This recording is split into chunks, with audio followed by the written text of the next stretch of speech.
vamos, de modelos de estándares para el tema de obtención de datos, como vamos a ver ahora con el primer ponente. Va a haber referencias a utilización de tecnologías en las que también vamos a incurrir en el tema de la inteligencia artificial, que como sabes está muy vigente, no iba a decir de moda, porque realmente esto ya viene de atrás.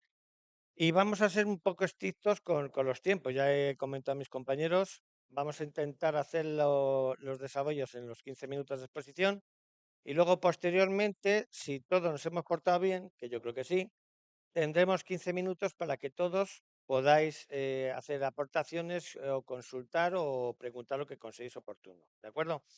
Y bueno, no me voy a demorar mucho más. Voy a dar entrada al primer ponente, que es Alberto Pardo Ortiz, que nos va a contar la estandarización del propósito de OMOP. Curiosamente, además, como fuente de conocimiento de la inteligencia artificial. Alberto, pues como los que lo conocen, pues un poco por hacer una introducción a su formación y experiencia, es ingeniero en informática y además es máster en gestión sanitaria y bueno, pues llevas, con todo lo joven que eres, pues más de 14 años ya por ahí de experiencia asesorando. Muy bien, cuando quieras, compañero. Muy bien. Eh, Buenos días a todos. Muchas gracias por estar aquí tan prontito, los madrugadores.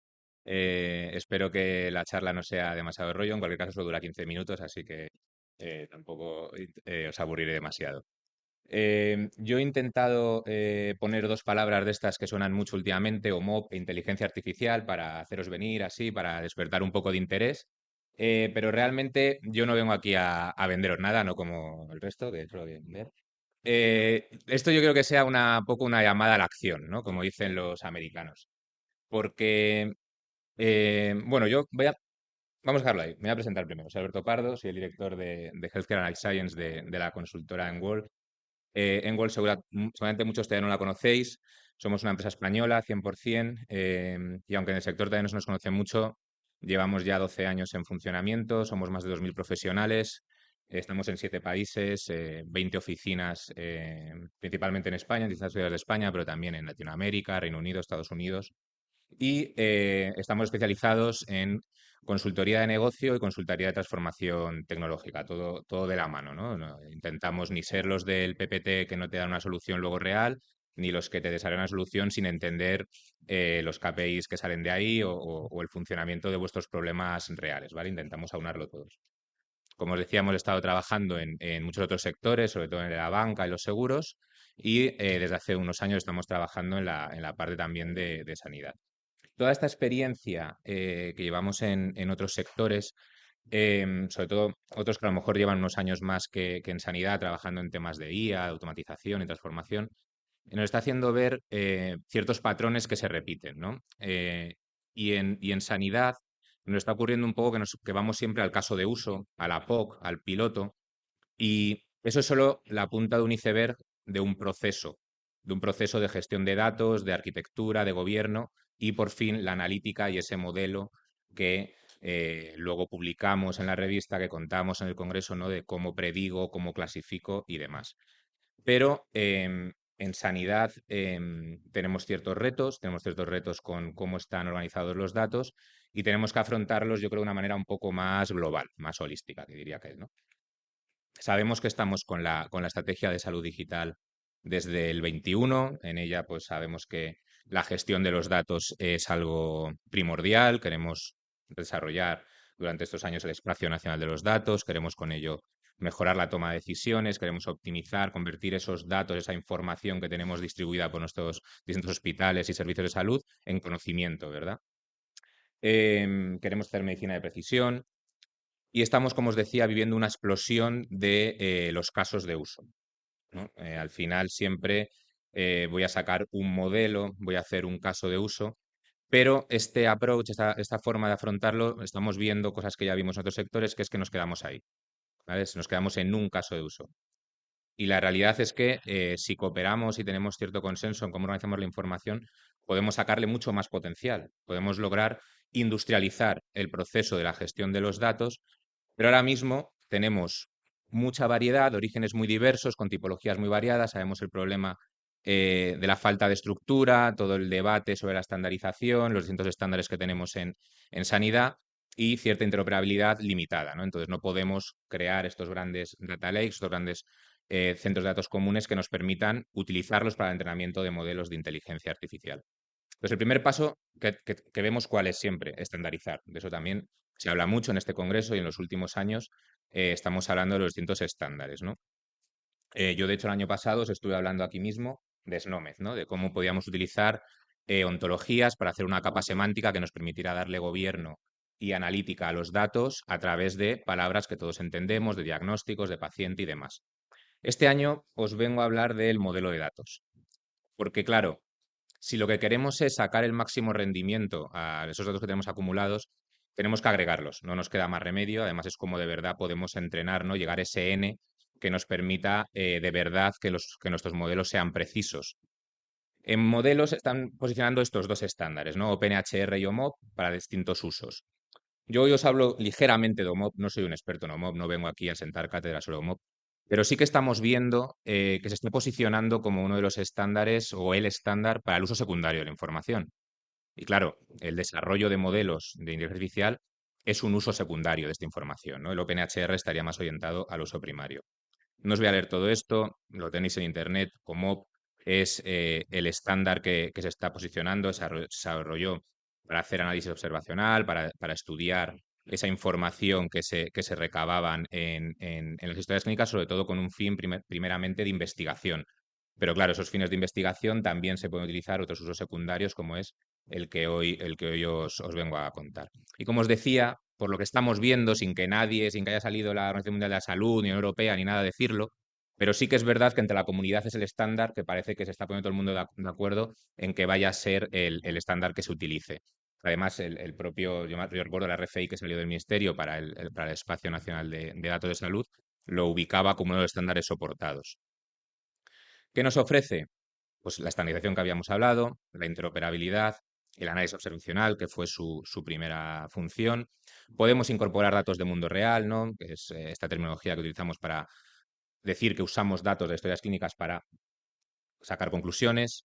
Apoya evidentemente a la investigación y mejora la calidad del dato, ¿no? Que es uno de los otros grandes problemas que tenemos a la hora de desarrollar modelos, que es una calidad limitada no nos va a dar buenos resultados, ¿no? Y al tener el dato homogéneo, el tenerlo ya clasificado siguiendo el estándar de OMOP, ya sabemos que su calidad viene, entre comillas, garantizada.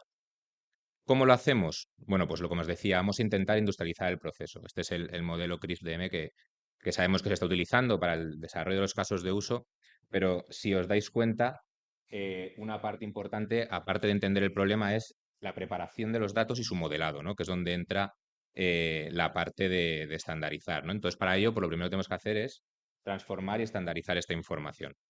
Aquí un ejemplo de cómo lo ha hecho mi equipo. Para el propósito de esta presentación, los datos son ficticios, ¿vale? Este es un recurso Fire. Entendemos que ahora se está posicionando también Fire como intercambio de información. Muchos estáis construyendo servidores Fire. Bueno, pues podríamos partir del recurso en Fire para desarrollar nuestra ETL, ¿no? Ese método automático de transformar de un lenguaje a otro, de coger los datos en un formato y transformarlos a otro. Bueno, hemos hecho una ETL que transforma de Fire a OMOP, pero se podría partir de otro tipo de estructura o incluso datos desestructurados. Esto lo que nos permite es que cada vez que actualicemos los datos de nuestra historia clínica, automáticamente ya con esto se nos pasa el formato MOV. Aquí veis cómo este modelo pues, ya nos permite crear distintas tablas estandarizadas. Aquí el caso de ese señor, Alfonso Pavón, es ficticio, ya os digo, no son datos reales, donde tenemos pues, las distintas tablas, ¿no? La persona, el procedimiento, esto ya está convertido de Fire a OMOP. Cuando tenemos datos en OMOP, evidentemente podemos hacer las consultas que queramos. Como decía, ya no vamos al caso de uso, sino que podemos explotar tantos casos como queramos, ¿no? Nuestro equipo está desarrollando consultas de analítica descriptiva comunes, número de procedimientos, uso de determinados fármacos, pero también modelos analíticos. Este es un modelo que predice estos pacientes en concreto cuánto tiempo van a tener que tomar cierto antidepresivo, ¿no? Y te sale ahí cada uno de ellos en función de sus características, cuánto preveemos que va a tener que estar en este tratamiento. Pero sobre todo la clave es lo que pongo abajo. Estos modelos son reutilizables. Si yo trabajo en la base, si yo trabajo en el dato, en estandarizarlo, todos los modelos que desarrollemos se pueden reutilizar sobre cualquiera de esas bases estandarizadas. Porque esos modelos deberían ser commodity. O sea, lo que no tiene sentido es que cada vez que hagamos un modelo, hagamos un proyecto de I+D que nos cuesta 300.000 euros. O sea, ¿cuántas veces hemos desarrollado el modelo de predicción de sepsis? El modelo de predicción de sepsis venía con el Cerner Millennium que yo instalaba hace 14 años. Entonces no podemos hacer un I+D para hacer otra vez el modelo de sepsis. O sea, no hacemos un I+D cada vez que tenemos que comprar una resonancia. Tenemos que estandarizar y tenemos que decir, oye, yo tengo mis datos así, ¿qué modelos hay en el mercado? Y cojo este y lo implanto, que sí, que luego habrá que adaptarlo, entrenarlo, perfecto, pero no haremos todo el proyecto de cero, ¿vale? Y llegamos a la última palabra ya que nos vuelve locos últimamente, ¿no? La IA generativa. Vale, la IA generativa es el final de este proceso ahora mismo, ¿no? El estado del arte, todo estamos hablando, el ChatGPT, evidentemente ChatGPT, pues fijaos ahí, ¿no? Tiene 180 millones de usuarios, hemos visto en apenas un año su curva de crecimiento en usuarios, lo están usando un montón de empresas, están saliendo un montón de modelos, el Cloud, Gemini, Llama. em, Nos permite crear contenido, traducir, hacer contenido educativo, servicio al paciente. Bien, ya sabemos todo lo que nos ofrece. ¿Pero se puede usar en la práctica clínica? Pues realmente no, ¿vale? No del todo, porque vemos algunos de estos problemas, ¿no? Puede tener alucinaciones, que se llama, ¿no? Que es que se inventa. Cuando no sabe muy bien qué responder, se lo inventa, no os dice que no lo sabe. Muchas veces simplemente lanza lo primero que encuentra. Em, el conocimiento en sanidad, en datos sanitario, es limitado. ¿Vale? Entonces, muchas veces no es capaz de responder a lo que le preguntamos. Si le dijéramos no te lo inventes, entonces no nos diría nada, no sabría respondernos, ¿vale? ¿Hay algo que podamos hacer con esto? Pues esto, RAG, Retrieval Augmented Generation. Aquí, por cierto, estamos utilizando un Knowledge Graph, como ponemos por ahí, que es una forma de representar la información, que es muy gráfica, no aporta nada más que la visualización, pero queda muy bonito en la presentación. Con un RAG realmente lo que podemos hacer es mejorar el rendimiento de los LLMs, ¿vale? Em, lo que hacemos es aumentar el conocimiento que tiene con una base de datos o con un set de datos concreto. Le alimentamos a un LLM que ya tenemos entrenado con una fuente de información, en este caso limitada a lo que a nosotros nos interesa, ¿vale? Entonces, nosotros queremos hablar sobre las historias clínicas que tenemos en nuestro RM, se lo introducimos al LM y conseguimos que él solo nos responda sobre esa información, ¿vale? Es barato y efectivo, ¿por qué? Porque no tenemos que reentrenar un LLM entero. Yo creo que el ChatGPT costó como 20 millones entrenarlo y no sé cuántos años de desarrollo. Obviamente no vamos a hacer un LLM de cero, pero podemos construir una arquitectura entre nuestro estándar OMOP, los modelos que vamos desarrollando y el LM, ¿vale? De tal forma que el LM se alimenta tanto de los datos que le van llegando de nuestras historias clínicas como de los resultados incluso de esos modelos predictivos. Podríamos decirle, oye, dime cuál es el tiempo promedio que los pacientes que veíamos antes van a estar en tal tratamiento de estos antidepresivos y que él nos conteste, ¿no? Podemos incluso utilizarlo para generar informes clínicos al estilo del resto que ya ha visto.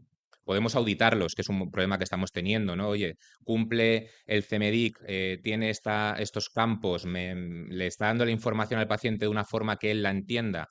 Podemos hablar con él, podemos preguntarle, responderle sobre nuestra base de conocimiento, sobre nuestra historia clínica, que nos ayuden a tomar decisiones, por supuesto, ¿no? Puede ser un modelo, además, de soporte a la decisión clínica y, además, generar material para los profesionales, para los pacientes, etcétera.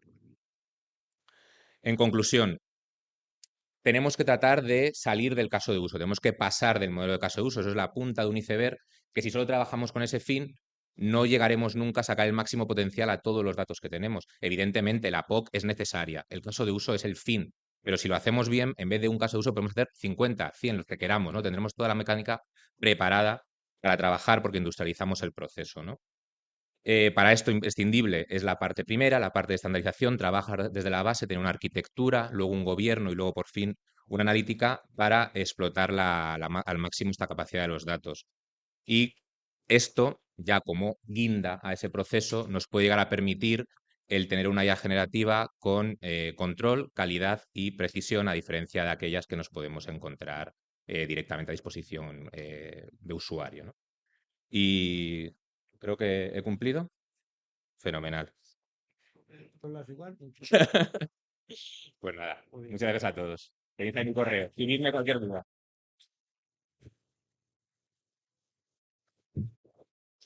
Muy bien, ahora nos va a acompañar Juan José Vera Guirao y Matías Calzada Llanero, que bueno, nos van a contar un proyecto muy interesante de la parte del bloque quirúrgico del Hospital Universitario de Virgen de la Baisaca. Juan José es director de Información y Sistemas del hospital, perteneciente al Servicio Murciano de Salud, Y luego Matías es Customer Success Manager de Belien. Cuando queráis, por favor. Muchas gracias. Buenos días a todos. Gracias por venir. Y bueno, es un placer compartir esta sesión con ustedes. Mi idea es darle una pequeña introducción que después Juan José le dé los detalles del proyecto. Primero que nada, ¿quiénes somos? Somos Reliance. Es una empresa que nació hace casi 100 años. Era una aseguradora de responsabilidad civil, pero el mundo va cambiando y nosotros fuimos cambiando con eso y pasamos a ser un gestor de riesgos médicos. ¿Qué es ser un gestor de riesgos médicos? Generalmente las aseguradoras se concentran en la parte rosa del círculo, que es el incidente. Ocurre el incidente, sobre eso reaccionan y tratan de limitar el impacto. Lo que la compañía hizo fue ir con dos procesos más. Intentar primero, en la parte naranja de la rueda, analizar, y eso es identificar y mapear los riesgos del hospital. Para eso son visitas que se hacen con técnicos y con recursos humanos de clínicos para intentar identificar qué es lo que pasa en el quirófano y si hay algún flujo de trabajo que se pueda mejorar. Y después vendría la parte del verde agua, que es la anticipación. Hay un dato muy importante. El 35% de los siniestros que ocurren en los hospitales ocurren dentro del quirófano. Y lo más importante es que el 60% son evitables. Obviamente el deseo de cualquier persona que trabaje en el ámbito sanitario sería poder prever el 100% de los siniestros. Eso es imposible, pero al menos tenemos que intentar reducir la cantidad. Eso significa ser un gestor de riesgo, o al menos lo entendemos así. Entonces, ¿qué es lo que hemos hecho? Hemos intentado unir la tecnología por un lado con los recursos humanos por el otro. La tecnología a través de una empresa que se llama Kersyntax, que es una empresa alemana de la cual somos inversores, que tiene hardware y software, y la parte humana acompañando con consejos de expertos, con consultoría, con formación, para intentar que exista una implementación de la tecnología que sea duradera y exitosa. Y de esa forma intentar liderar el cambio dentro de las instituciones sanitarias. ¿Cómo diseñamos un proyecto clínico? Básicamente tenemos 4 pasos. El primer paso es la co-creación. Se escuchan las necesidades del hospital, se observa qué tipo de tecnología tiene y juntando eso se intenta conseguir algo que sea atractivo. El segundo paso es la definición de objetivos. Los objetivos pueden ser muy variados. Tenemos algunos objetivos que son como cuantitativos, por ejemplo, crear una base de datos de cirugías para poder analizar después. Y tenemos otros objetivos que son más cualitativos, como por ejemplo mejorar la técnica del proceso quirúrgico. El tercer paso es la ejecución del proyecto, se implementa, se hacen reuniones de seguimiento y se va ajustando lo que se va a ajustar. Y el último paso es, a través de indicadores, evaluar qué pasó con ese proyecto. Los proyectos siempre tenemos en la idea que pueden ser siempre exitosos, a veces no, pero eso también es un resultado y ese resultado también sirve. Entonces, esa es un poco la idea de este proyecto clínico. Por último, ¿cómo, cómo funciona todo esto? ¿Cómo se junta? Digamos que tenemos la plataforma Kersyntax, que es una plataforma que tiene módulos independientes, pero que lo ideal es que estén interconectados entre ellos.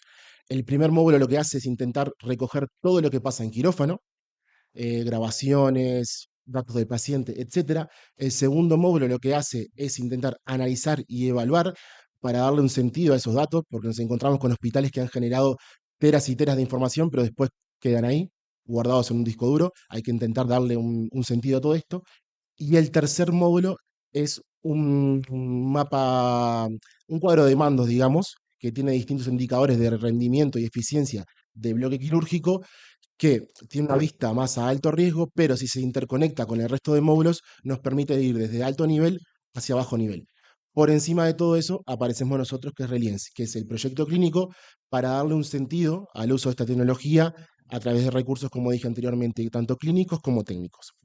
Entonces, ¿cuáles son los 3 objetivos que tenemos como Reliance? Mejorar la clínica, mejorar la eficiencia y mejorar la sostenibilidad. Sin más, no me quiero alargar, le doy paso a Juan José para que les cuente el proyecto de la integración digital de los 30 quirófanos del Hospital de la Rillaca. Gracias. Gracias, Matías. Buenos días a todos. Yo soy Juan Jovera, soy jefe de servicio de informática del Hospital Virgen de la Risaca de Murcia. Es el hospital más grande de la región, un hospital público del Servicio Murciano de Salud. Y la situación que teníamos en quirófano respecto del equipamiento informático hace unos meses era esta: unos ordenadores, estaciones quirúrgicas muy degradadas, con riesgo de seguridad y de disponibilidad. De seguridad también de informática, por su obsolescencia, y sin ningún tipo de recurso multimedia. Además, un solo ordenador por el que competía el personal quirúrgico, enfermeros y cirujanos. En el año 2020 con la llegada del COVID se puso de manifiesto que el entorno quirúrgico era un entorno de conocimiento de alto valor porque existían muchos problemas de aforo para acceder al quirófano, de todos los interesados que querían acudir a las intervenciones. En el año 2021 comenzaron a romperse las estaciones. Con la promoción de los sistemas de telereunión empezaron a realizarse transmisiones de eventos quirúrgicos. Con los fondos Next Generation vimos la oportunidad de crear un proyecto para renovar tecnológicamente los quirófanos. Tuvimos un evento de cirugía Da Vinci que se retransmitió al salón de actos. Nos llegó una propuesta de nuestros servicios centrales de un proyecto decente para 6 quirófanos, pero fuimos más ambiciosos y nos lanzamos a por los 30. En junio lanzamos la licitación, en noviembre se adjudicó y en enero del 2023 empezamos con la ejecución del proyecto. Un proyecto que nacía con una restricción de tiempo muy importante, solo 7 meses, y la dificultad de hacer una obra y mantener la continuidad asistencial y el funcionamiento de los quirófanos. En febrero empezamos a hacer unos diseños con los profesionales para ubicar los elementos y con Reliance. En marzo lo validamos. También detectamos que hacía falta crear un CPD para la instalación de infraestructura de electrónica de red para el sistema de enrutamiento de vídeo y de inteligencia del quirófano. Empezamos a hacer las tiradas de fibra hasta del CPD a los quirófanos. Planificamos la instalación para los meses de verano con el reto de que después de cada quirófano tenía que estar funcionante y con las estaciones plenamente operativas y pasar a otro quirófano. Como fuimos tan rápido, tuvimos que dedicar después unos meses a estabilizar el sistema. Por en medio tuvimos un evento de retransmisión al Palacio de Congresos de Cirugía Da Vinci, que no pudimos llegar con este sistema, pero este año esperamos llegar. También hubo un cambio de dirección en el hospital, lo cual ralentizó el lanzamiento del proceso. En enero empezamos la formación, en febrero lanzamos el servicio y ahora estamos con Reliance colaborando en la mejora del proceso quirúrgico, el proceso clínico, junto con la dirección del hospital. Creamos un grupo multidisciplinar entre mantenimiento por la parte de obra y electromedicina en quirófano, informática, sistemas de información, subdirección médico-quirúrgica, área de enfermería quirúrgica, con el objetivo de hacer una actualización tecnológica, facilitar la comunicación bidireccional entre quirófanos, grabar y revisar casos por trazabilidad, hacer videoconferencia de streaming y reducir el riesgo para el paciente dentro del quirófano por la menor concurrencia de profesionales. Para los 22 quirófanos una integración completa y 8 de ellos con una integración ligera. El sistema consiste en un enrutamiento de todas las fuentes de imagen o vídeo en quirófano, sea un laparoscopio, una estación de anestesia. También actúan como fuentes o destinos las estaciones quirúrgicas, cámaras, micrófonos y los destinos también pueden ser monitores de grado médico que se han instalado allí. Todo eso se conexiona a la red hospitalaria y se puede visionar en salas dedicadas o a través del cloud con las herramientas de la reunión que ya conocemos. Con 4K, todas las pantallas son grado médico, Dicon, etc. Nos gustó de la solución de Reliance que tenían en cuenta la variabilidad de nuestros quirófanos en cuanto a los espacios disponibles para la instalación, hicieron un diseño adaptado a cada quirófano, nos ofrecieron 4 señales de vídeo adicionales para enrutar, un software muy sencillo, eso era clave para que los profesionales lo aceptaran, una integración completa con los sistemas de información del SMS, incluido imagen médica, un software adicional para crear una videoteca, que no lo pedimos, y edición de vídeo, un servicio técnico extendido durante 5 años y un acompañamiento de Hypercare de 1 año para mejorar el proceso clínico. Una de las cosas que pusimos en valor fue la simplicidad de los conexionados. A través de un conector universal de fibra a los conectores de la estación de anestesia, de la torre de anestesia o panel técnico. La facilidad de uso del software, pinchas en un origen y lo llevas al destino, que puede ser incluso el streaming o grabación. Empezamos por hacer unos diseños o croquis de cómo estaban los quirófanos y en varias iteraciones los fuimos validando hasta que se consiguió el diseño final. Tuvimos que lidiar con varios riesgos, evitarlos o mitigarlos en la medida de lo posible.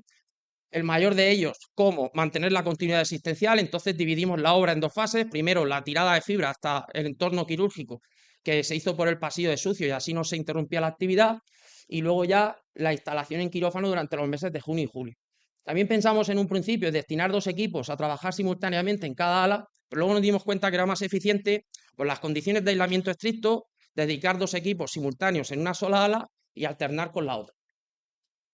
También medicina preventiva, nos puso una restricción de tiempo y es que después de acabar la obra se necesitaban 72 horas para recoger el resultado de la muestra microbiológica y confirmar que no había riesgo de infección.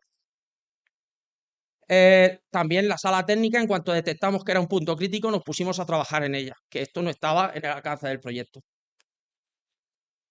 Para mí el proyecto ha sido un éxito, aunque cualquiera de estas tres dimensiones, tiempo, coste o alcance, ha estado muy comprometida en todo momento. Pero lo que nunca hemos desestimado es que la calidad se mantuviera por el riesgo asistencial.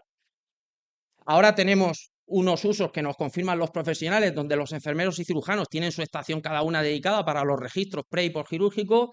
La posibilidad de en el intraoperatorio retransmitir imagen, el anestesista puede ver el monitor de anestesia, el respirador, el cirujano las tensiones, el perfusionista en cardíaca puede ver la estación de anestesia, el monitor de anestesia, los estudiantes pueden estar dentro del quirófano o fuera viendo los monitores, se retransmite el vídeo de las lámparas y se graban intervenciones. Este proyecto ha dado lugar a un servicio que actualmente nos encontramos dotándolo de todo este acompañamiento. Un soporte especializado que integre la parte TI con electromedicina, un acompañamiento a los profesionales, la definición de líderes locales que nos ayuden a adoptar el cambio dentro del quirófano y nos den feedback, y unos niveles de servicio que desconocíamos en TI dentro del hospital.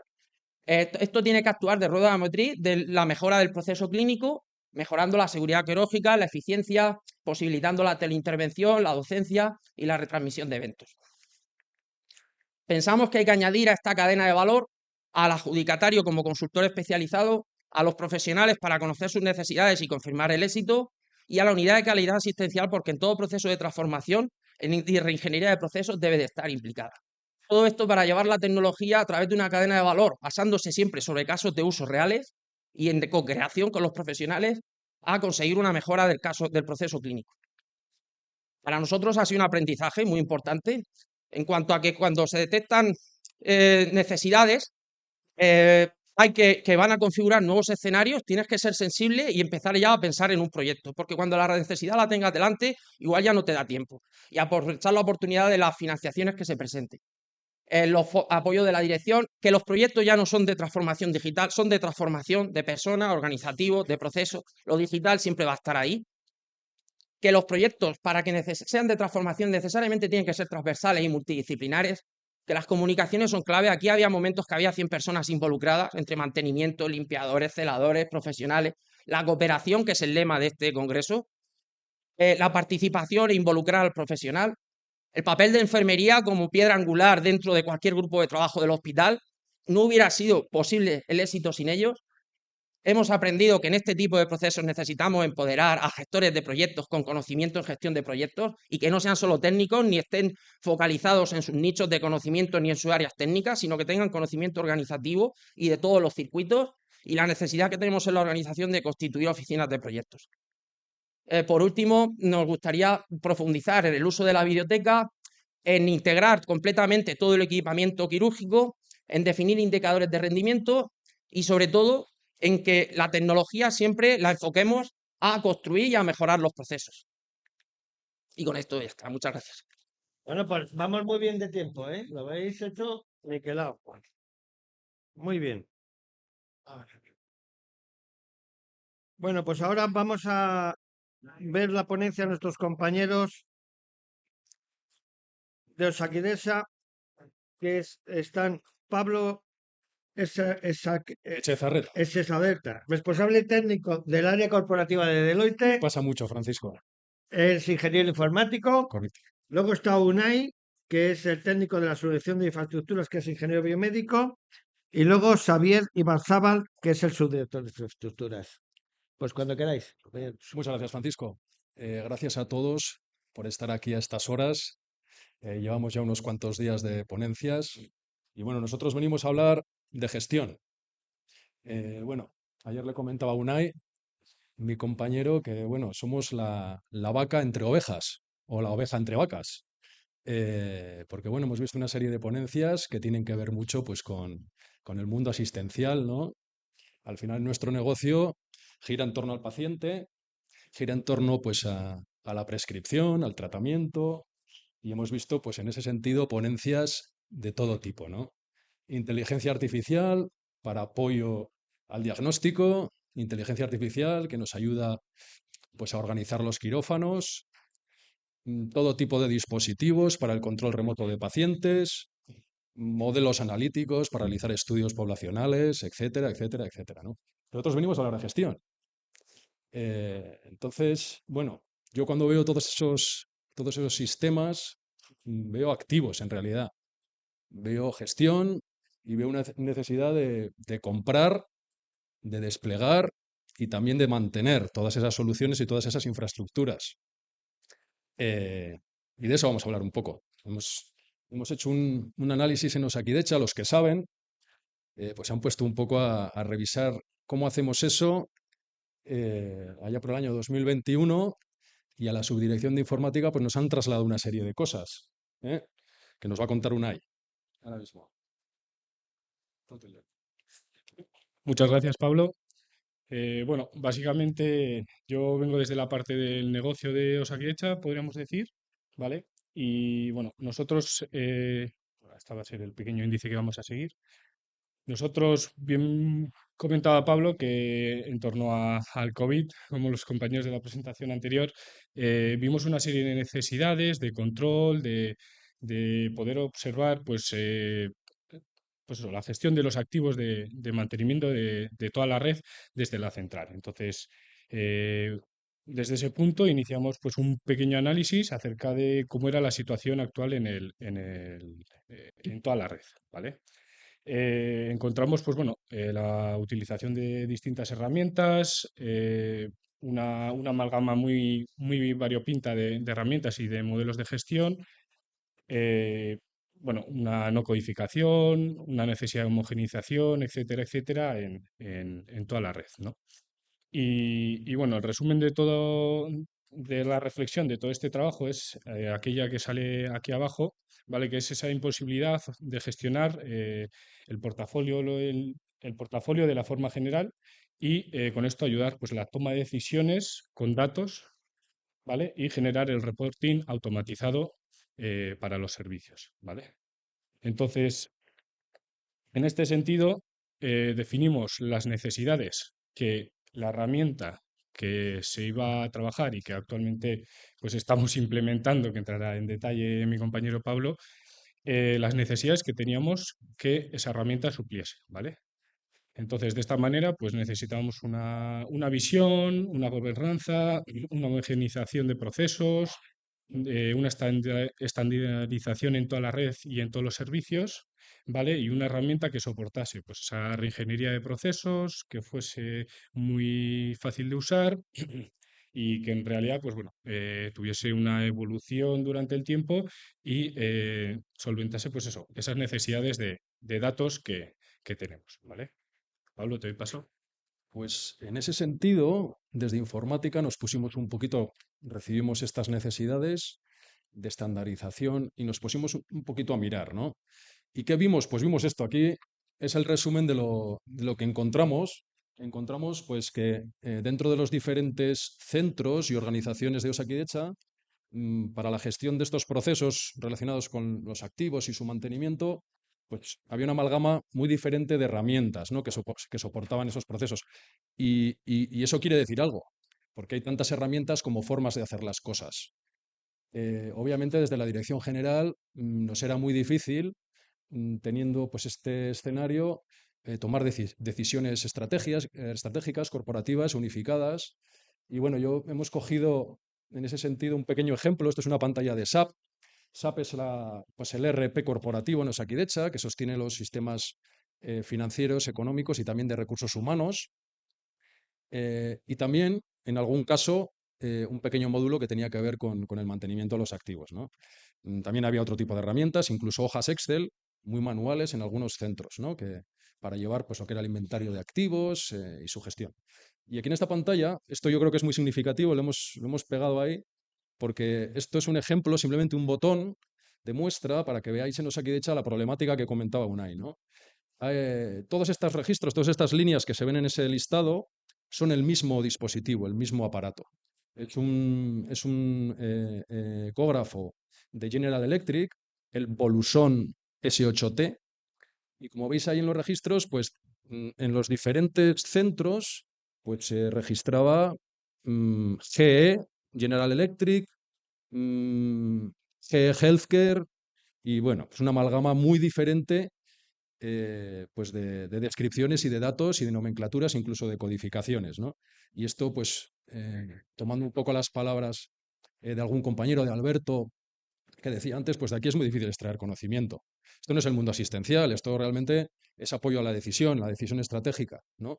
Pero de aquí, pues, imaginamos una situación muy hipotética, muy de ciencia ficción, podemos imaginar como una pandemia mundial en la cual hay unos dispositivos clave que pueden ser, pues por ejemplo, respiradores, ¿no?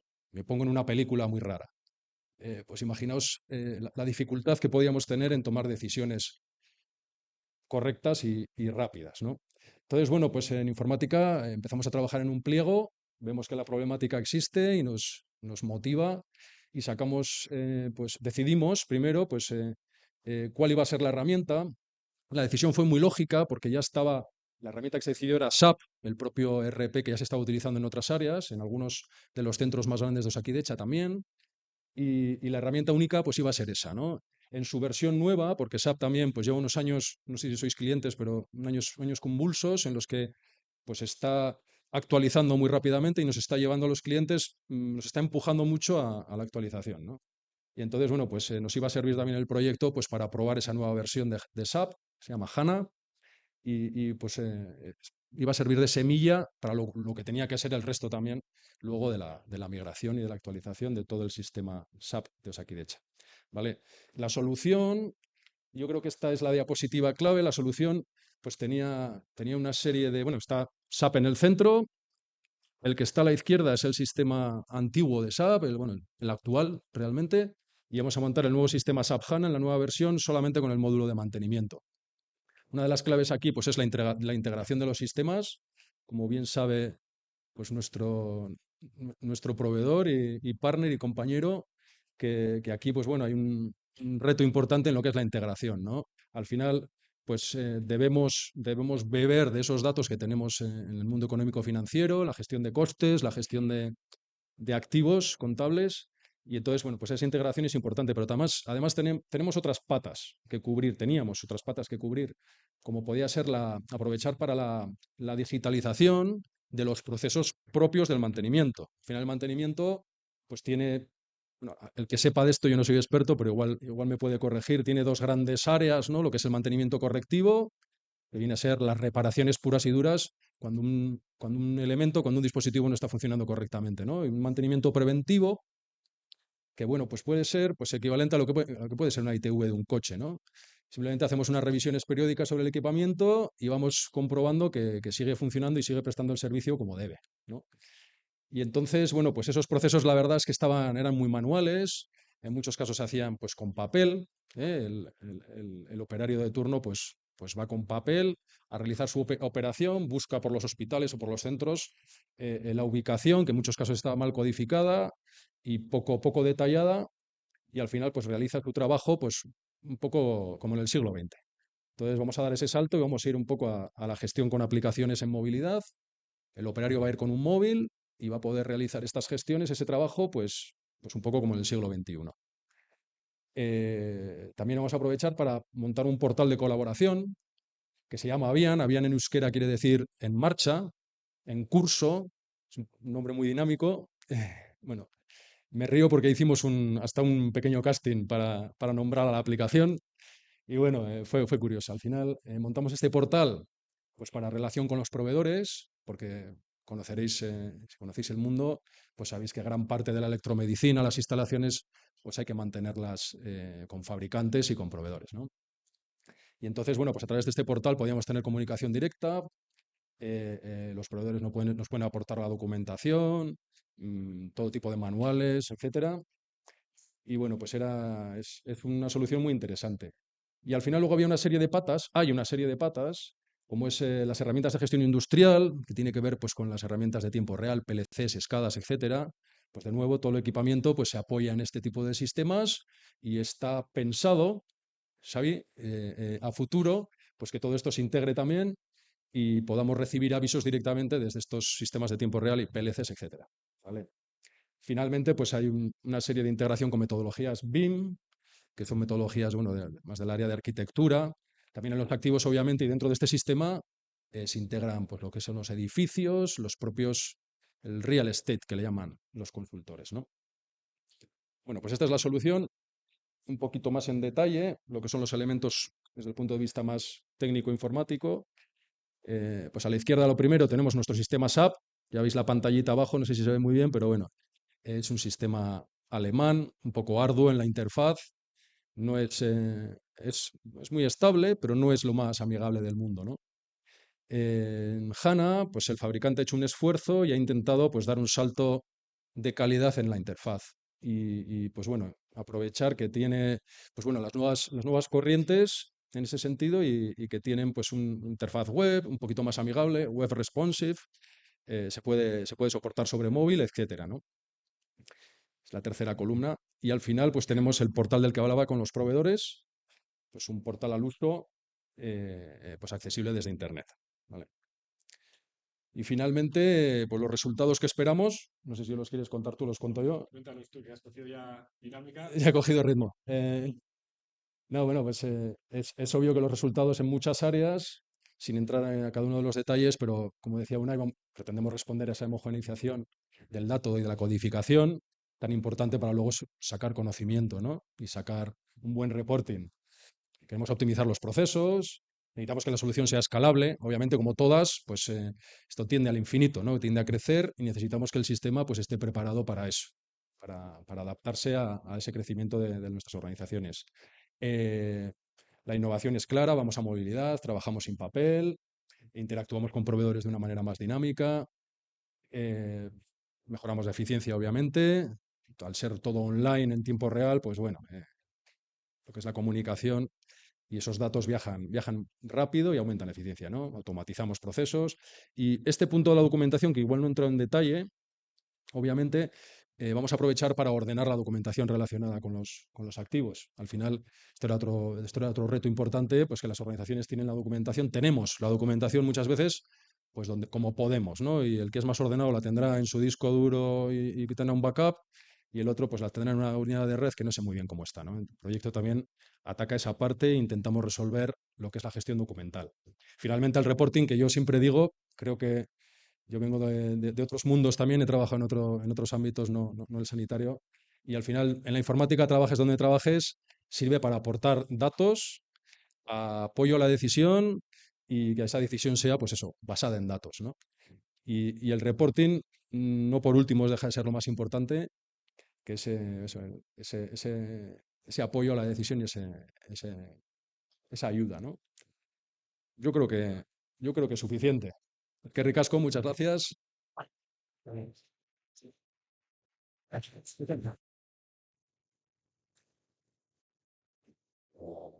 Muy bien. También el tiempo, estamos hoy, vamos, muy... Bueno, vamos a ver. Bueno, nuestro cuarto ponente es Jesús Domínguez, que es ingeniero de soluciones de Salesforce y además es doctor en biomedicina. Cuando quiera, Jesús.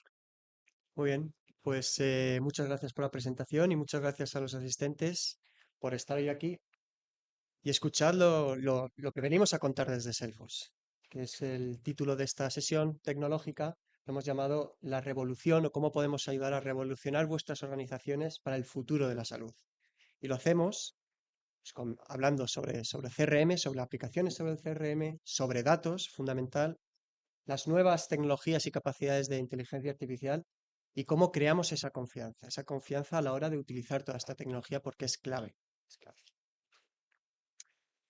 Como veis en esta imagen, en Salesforce, bueno, llevamos unos 10 años trabajando en capacidades de inteligencia artificial. No en la generativa, que es algo del momento de ahora, pero sí en la predictiva, en la prescriptiva, en la descriptiva. Allá por el 2014 teníamos un grupo de personas, un laboratorio que empezó a estudiar todo esto y empezó a imaginar cómo podríamos incluir todas estas capacidades en nuestro CRM, en nuestras aplicaciones. 2 años más tarde lanzamos la solución específica para salud, para entornos sanitarios, que incluía los sectores públicos de salud y las administraciones públicas. Y a lo largo de este tiempo, pues hemos ido innovando, hemos ido lanzando y poniendo a disposición de nuestros colaboradores soluciones, por ejemplo, para gestionar, por un ejemplo, la vacunación. Hasta el día de hoy hemos llegado en el que el momento de ahora es la utilización de herramientas de inteligencia artificial, sobre todo generativas. Y estamos en eso poniendo a disposición de nuestros clientes, de nuestros colaboradores, esa inteligencia artificial dentro de su flujo de trabajo, dentro de sus aplicaciones, dentro de lo que hacen en el día a día. ¿Cuál creemos que es ¿cuáles son las claves del éxito? Bueno, pues se ha mencionado mucho en otras sesiones y a lo largo de este congreso, pero son los datos. Acceder a los datos y sobre todo en tiempo real, en tiempo de ejecución, cuando estamos o los profesionales están haciendo una asistencia a los pacientes, a los ciudadanos, es clave. El acceso a los datos es el combustible que utilizan las organizaciones para poder dar una asistencia de calidad a los pacientes en este caso. Y luego vienen las capacidades embebidas en el flujo de trabajo.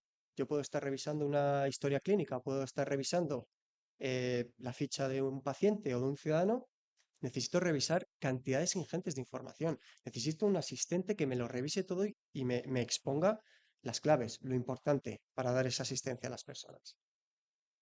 Y luego la utilización de aplicaciones que son líderes en el ámbito asistencial, el CRM. Esto lo que va a favorecer o fortalecer es la confianza de nuestros profesionales a la hora de utilizar la tecnología y asistir o tratar con sus pacientes. Como comentaba, los datos son fundamentales. Sin datos, esto no funciona. En Salesforce ofrecemos capacidades de conectar o interconectar fuentes de datos dispersas e integrarlas en una única consola de trabajo y ponerla a disposición de nuestros profesionales.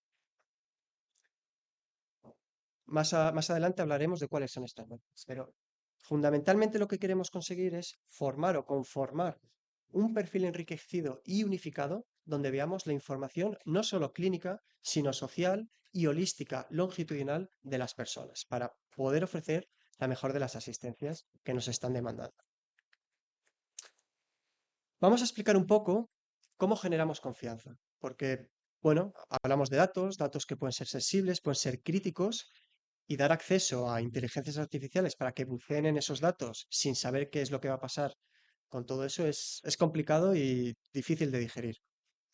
Pero desde Salesforce lo que hemos ideado desde el principio es ofrecer una capa de confianza, unas políticas claras de uso de los datos y qué o quién accede a qué en cada momento, la monitorización. Esta estrategia puesta en marcha supone que vamos a hacer una recuperación segura de los datos, que pueden estar pues, en una base de datos sociodemográfica o una historia clínica electrónica. Esta recuperación de los datos no necesariamente significa que persistan en nuestros sistemas, pero necesitamos verlos. Vamos a hacer una recuperación segura. Vamos a contextualizar esos datos en el momento que un paciente o un ciudadano nos pida algo. Estamos hablando con Carlos, con Jesús, con quien sea. Los contextualizamos y decidimos qué es lo que vamos a hacer en ese momento. Los enmascaramos, porque dependiendo del perfil de utilización de estos datos, quizás no tenemos que ver exactamente los detalles, por ejemplo, de una historia de un paciente. Detectamos toxicidad, porque las inteligencias artificiales, si se ponen a mirar en Internet, pues te pueden dar una respuesta escandalosa. Entonces, desplegamos mecanismos para la detección de toxicidad y que las respuestas sean totalmente claras y contextualizadas a la persona que nos está contactando. Auditamos, esto es importante, quién accede a qué, en qué momento y para qué. Y tenemos la política estricta de retención cero de datos en los modelos de procesamiento de lenguaje natural y los grandes modelos LLM, con los cuales colaboramos, que ninguno de estos datos va a persistir en estos sistemas ni se van a utilizar para el entrenamiento de modelos. O sea, estos modelos lo que nos van a hacer es dar una respuesta en el momento, en el contexto que le estamos preguntando algo, y estos datos van a quedar en vuestros sistemas, en historia clínica o bases de datos sociodemográficas, donde sea. Pero jamás van a quedar o se van a utilizar en estos LLMs. Esta es la capa de confianza y esto es el mensaje más importante que queremos transmitir. ¿Cómo funciona esto en la práctica? Bueno, pues en la parte de la izquierda vemos las aplicaciones, lo que está utilizando los profesionales en el día a día. A continuación, vemos el copiloto, el asistente conversacional, al cual le hacemos una pregunta. Oye, necesito saber cuáles son las interacciones de esta persona que me está preguntando acerca de la medicación y tiene una incompatibilidad y, bueno, en fin, ha tenido interacciones por diferentes canales, presenciales, digitales. Necesito saber qué es lo que está pasando. Hacemos una recuperación segura de estos datos y vamos a buscar allí donde se encuentran los datos. Y como he comentado antes, esto no significa que estos datos persistan en las aplicaciones del CRM. Simplemente los visualizamos, los contextualizamos, los enmascaramos, le aplicamos una defensa, y esto también es importante, es decir, ¿estás seguro que quieres ver estos datos de este paciente para obtener la respuesta que estás buscando? Porque quizás no es necesario. Y una vez que hemos hecho todo esto, los mandamos a estos modelos de procesamiento, los LLM. Nosotros somos agnósticos al modelo, no es nuestro negocio, no desarrollamos modelos, colaboramos con todos ellos. Tenemos modelos hosteados propios, tenemos modelos que corren en nuestra infraestructura y que tienen y comparten estas políticas de confianza, y tenemos modelos de datos o modelos LLM de procesamiento de datos que corren en infraestructuras terceras. Utilizamos cualquiera de ellos.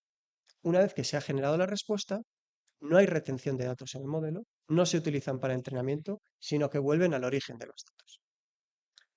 Se genera la respuesta, se hace una detección de la toxicidad, se desenmascaran, se auditan y se mandan al profesional que está haciendo esta petición. Este es el funcionamiento con la capa de confianza que ofrecemos a nuestros clientes y a vuestras organizaciones. Como he comentado al principio, los datos son fundamentales. Tú le puedes preguntar a una inteligencia artificial algo que si no tiene manera de obtener información, pues como ha comentado un compañero anteriormente, no te va a decir no lo sé, pero te va a dar una respuesta muy variopinta. Por lo tanto, el acceso a los datos es fundamental. Y desde Salesforce ofrecemos diferentes maneras, diferentes estrategias. Podemos almacenar datos y persistir datos en nuestras aplicaciones, en nuestro CRM, pero quizás no necesariamente sea la estrategia que vosotros elijáis. Por eso ofrecemos unas capas y unas capacidades de integración para acceder a bases de datos corporativas. Y por último, ofrecemos capacidades para acceder a todo tipo de datos que muchas veces son no estructurados. Por ejemplo, datos de dispositivos de monitorización domiciliaria u hospitalaria que generan cantidad ingente de datos y que quizás pues, necesitas un procesamiento un poco más avanzado para contextualizar qué está pasando con una persona o con un paciente. Estas son las diferentes estrategias de acceso a datos y casos de uso. Después de toda esta explicación y descripción, voy a entrar un poquito a explicar cómo se utiliza esta inteligencia artificial a día de hoy, cómo se materializa todo esto o para qué lo puedo utilizar. En la parte de la izquierda, en la parte inferior, veis la parte de la segmentación. A estos asistentes conversacionales, cuando ya tienen y las estrategias de acceso a datos, cuando ya pueden acceder a todo esto, yo le puedo preguntar, oye, quiero que me hagas un segmento, una segmentación de la población a la cual me voy a dirigir y necesito que sean solo mujeres entre 45 años y 65 años y que tengan unos episodios previos de diagnóstico de lo que sea. Te va a dar un segmento y ese segmento de la población, con unos datos mínimos de contacto, ya vas a poder empezar a enviarle comunicaciones. Comunicaciones de información, por ejemplo, de programas de salud, programas de prevención, programas de lo que sea. Pero es que al asistente ya le puedes pedir, oye, con mi marca, con mi identidad y con esta información que te voy a dar, confeccióname un email, por ejemplo, y envíaselo a todos ellos. Una vez que has comunicado de manera eficiente y de manera efectiva al segmento de la población que te interesa, pues quizás la población empieza a hacerte preguntas, oye, ¿y esto de qué va? ¿Por qué me contactas? ¿Por qué yo? Te empieza a hacer preguntas y la demanda es grande. Por lo tanto, necesitas sistemas eficientes de generar respuestas contextualizadas para eficientar pues, los equipos de trabajo y los centros de contacto en este caso, utilizando la inteligencia artificial. Y son respuestas que van a tirar de los datos que tenemos en nuestros sistemas y los datos a los cuales podemos acceder. Es decir, si una persona me contacta y me pregunta acerca de un programa de prevención, le voy a responder utilizando inteligencia artificial sobre los protocolos y la base de conocimiento que tenemos en nuestro sistema sobre ese plan o programa de prevención. Y luego voy a hacer un resumen, porque este resumen me va a servir para que cuando otro ciudadano o paciente me pregunte sobre lo mismo, pues ya tenga los datos directos para que la respuesta sea instantánea.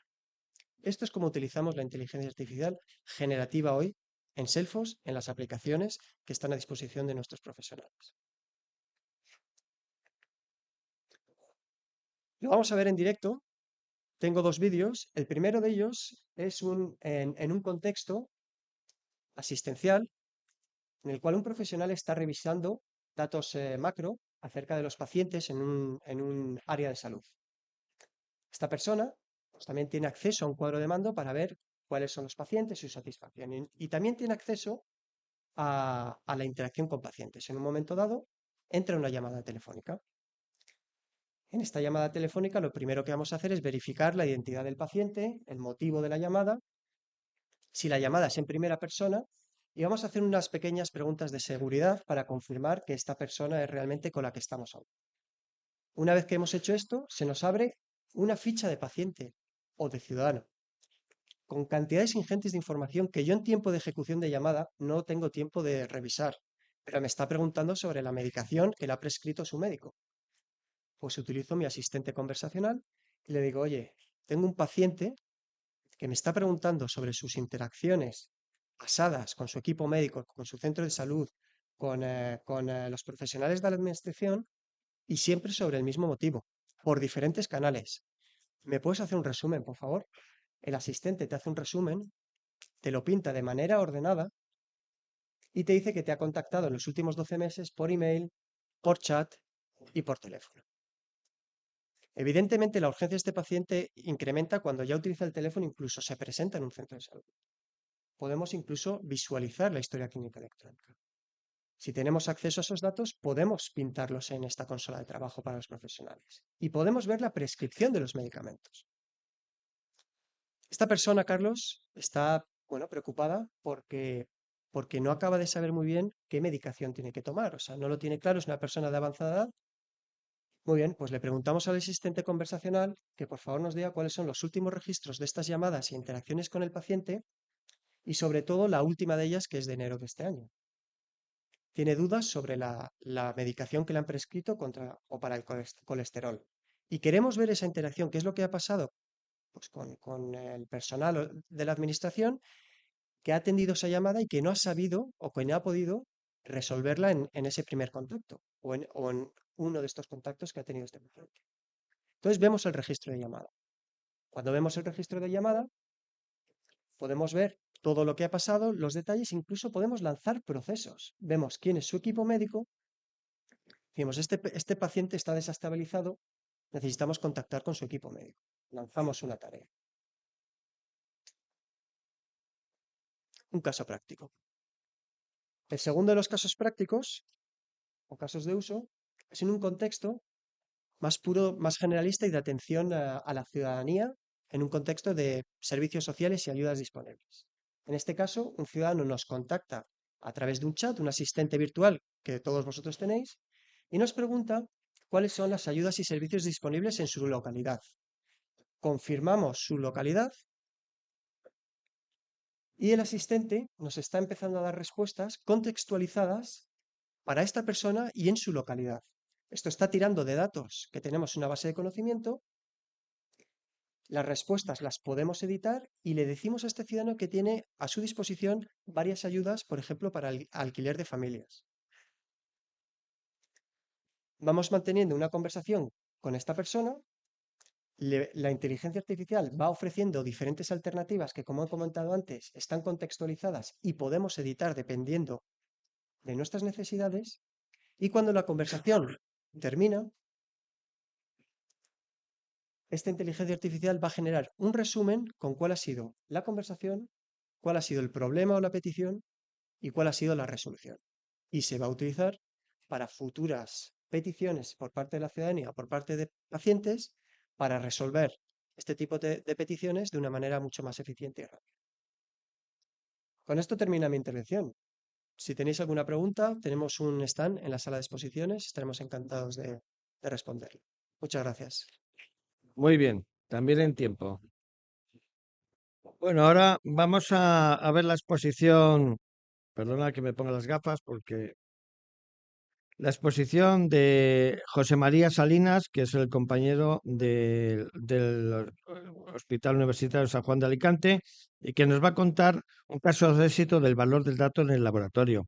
José María, el compañero, es jefe de servicio de informática del Hospital Universitario San Juan de Alicante.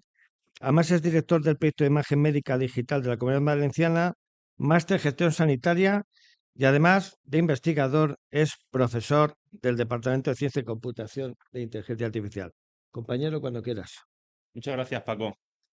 Bueno, primero quería iniciar la charla pues agradeciendo a vosotros vuestra presencia en el día de hoy y a las 6 la posibilidad de poder transmitiros ese caso de éxito en el cual hemos empoderado el valor del dato en el laboratorio de análisis clínico del Hospital de San Juan. El Hospital de San Juan es un hospital público de la red de la Consellería de Sanidad de la Comunidad Valenciana y somos un hospital mediano grande, ¿vale? Y tenemos un laboratorio bastante puntero a nivel de sistemas. Me gustaría un poco comenzar hablando de esa transformación digital, concepto que ha salido mucho a lo largo de todas las charlas que llevamos, pero lo vamos a orientar a la parte del laboratorio. Y me voy a centrar sobre todo también en la parte del dato. El dato pensamos que debe de nacer, crecer y reproducirse en un entorno sobre todo gobernado, ¿vale? Y diseñado desde todos los ámbitos, tener una visión 360 de todo el proceso de transformación. Me ha gustado mucho también la presentación anterior porque también contextualiza un poco todo lo que vamos a ver ahora. Como hemos dicho, en 360 necesitamos tener esa transformación desde el punto de vista de estos 5 valores. No nos tenemos que olvidar de los recursos humanos, que son factores clave en la transformación de cualquier proceso.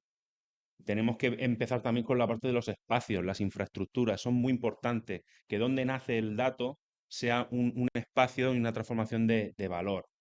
El equipamiento, de todos es sabido que el equipamiento avanza con unas velocidades muy grandes y es necesidad, y es muy importante disponer de un equipamiento potente que nos asegure la obtención de ese dato, ese nacimiento.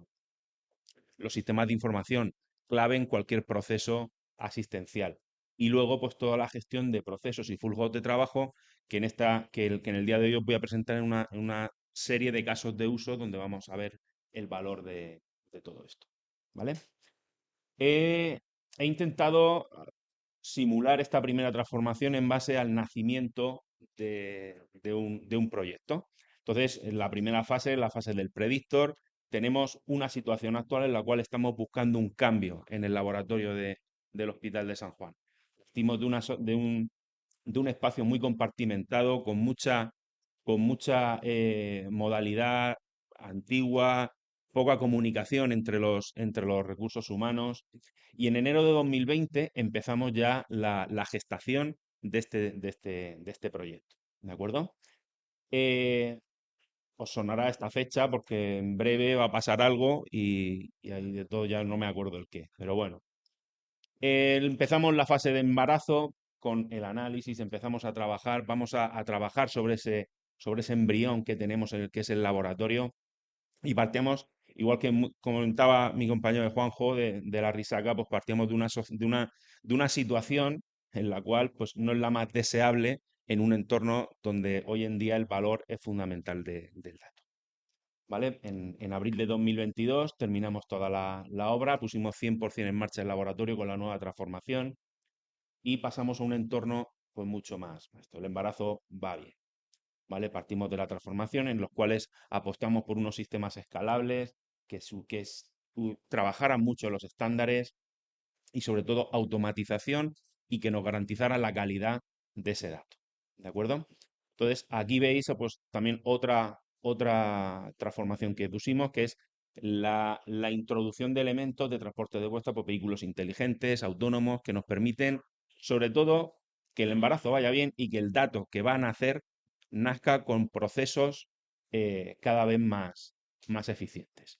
Bueno, pues ya llega el momento de nacer el dato y tenemos un sistema que está controlado, que controla una cadena de valor, una cadena de análisis que me permite transformar una muestra biológica en una serie de datos. Y ese es un poco el inicio de la vida del caso, de los casos de uso que vamos a hablar hoy. ¿Vale? Trabajamos pues, con las herramientas, en este caso, que proporciona Abbott con la cadena de transformación. Bien, pues esto es un sistema de capas, las palancas de transformación que llamamos. A mí me gusta estas palancas de transformación verlas en un lenguaje que conozcamos un poco más. Es decir, a mí me gusta partir de esta transformación partiendo de un dato que, como habéis visto anteriormente, hemos visto que se tiene que mimar, tenemos que tener herramientas y procesos que nos ayuden en esto. Ese dato se va a convertir en información cuando consigamos tener codificaciones, transformaciones previas, una vez que ya haya nacido. A esa información que ya está consolidada, tenemos que aplicarle conocimiento, que son las herramientas que nos van a permitir tanto el análisis de datos de analítica descriptiva como esa transformación mediante analítica predictiva y con sistemas de ayuda a la toma de decisiones, que es en lo que nos vamos a ceñir. Pues un dato que nació a partir de una muestra clínica se convierte en información que con el conocimiento obtenemos el valor que es lo que queremos en un sistema de este estilo para dárselo al paciente, ¿vale? Entonces, ya tenemos de toda la casuística hacia dónde vamos. Quo vadis. Pues vale, pues en los sistemas de ayuda a la decisión tenemos que ser capaces también de saber en qué áreas de aplicación vamos a practicarlos o vamos a llevarlos a cabo. En el laboratorio, en el ciclo de vida del laboratorio, tenemos tres grandes áreas. El área de la gestión de la demanda, la de los procesos internos y la gestión de resultados. Cualquier procedimiento de ayuda a la toma de decisiones y a optimización del sistema tiene que tener impacto en estas tres áreas. ¿De acuerdo? Pero, ¿de dónde partimos? Pues bueno, pues partimos en la Comunidad Valenciana, tenemos un SIL corporativo, en este caso es la solución de GitLab, lo pongo como un CART, estamos con un CART, en lo cual sí que tenemos capacidad de reglas en las cuales podemos generar conocimiento. Y se ha hecho muchísimo trabajo, y trabajo muy bueno, de algoritmos con reglas tan sencillas como son reglas que podemos utilizar con los datos que tiene el SIL actualmente. ¿De acuerdo? Entonces, estas reglas son muy extensibles también a otros centros, porque al final no deja de ser un conocimiento de un proceso. ¿Vale? Pero necesitamos algo más. Esa transformación, esa palanca digital necesita algo más. Entonces, a través de la solución del ALNQ CDS, nos permitimos, además de tener esos datos del SIL y otras fuentes de información que ahora veremos, poder modelar el procedimiento del razonamiento clínico que cualquier facultativo de laboratorio necesita a la hora de poder dar respuesta a una necesidad. Aquí tenemos, pues eso, es una solución que tiene que ser con estas premisas, diseñado para clínicos, es decir, no tiene que haber mucha complejidad técnica, tiene que ser muy potente para construir algoritmos de forma segura y de forma sencilla, ¿vale? La integración de datos con diferentes sistemas es fundamental y hemos visto en las charlas anteriores un poco como todo el mundo vamos hacia el mismo lado, pero sobre todo tiempo real. Muy importante, ese tiempo real, esa necesidad que tengo en el momento de tener un dato analítico, poder realizar una acción es muy valioso, ¿vale? Y la multicanalidad, pues para poder llegar a cualquier esto. Realmente está en la foto.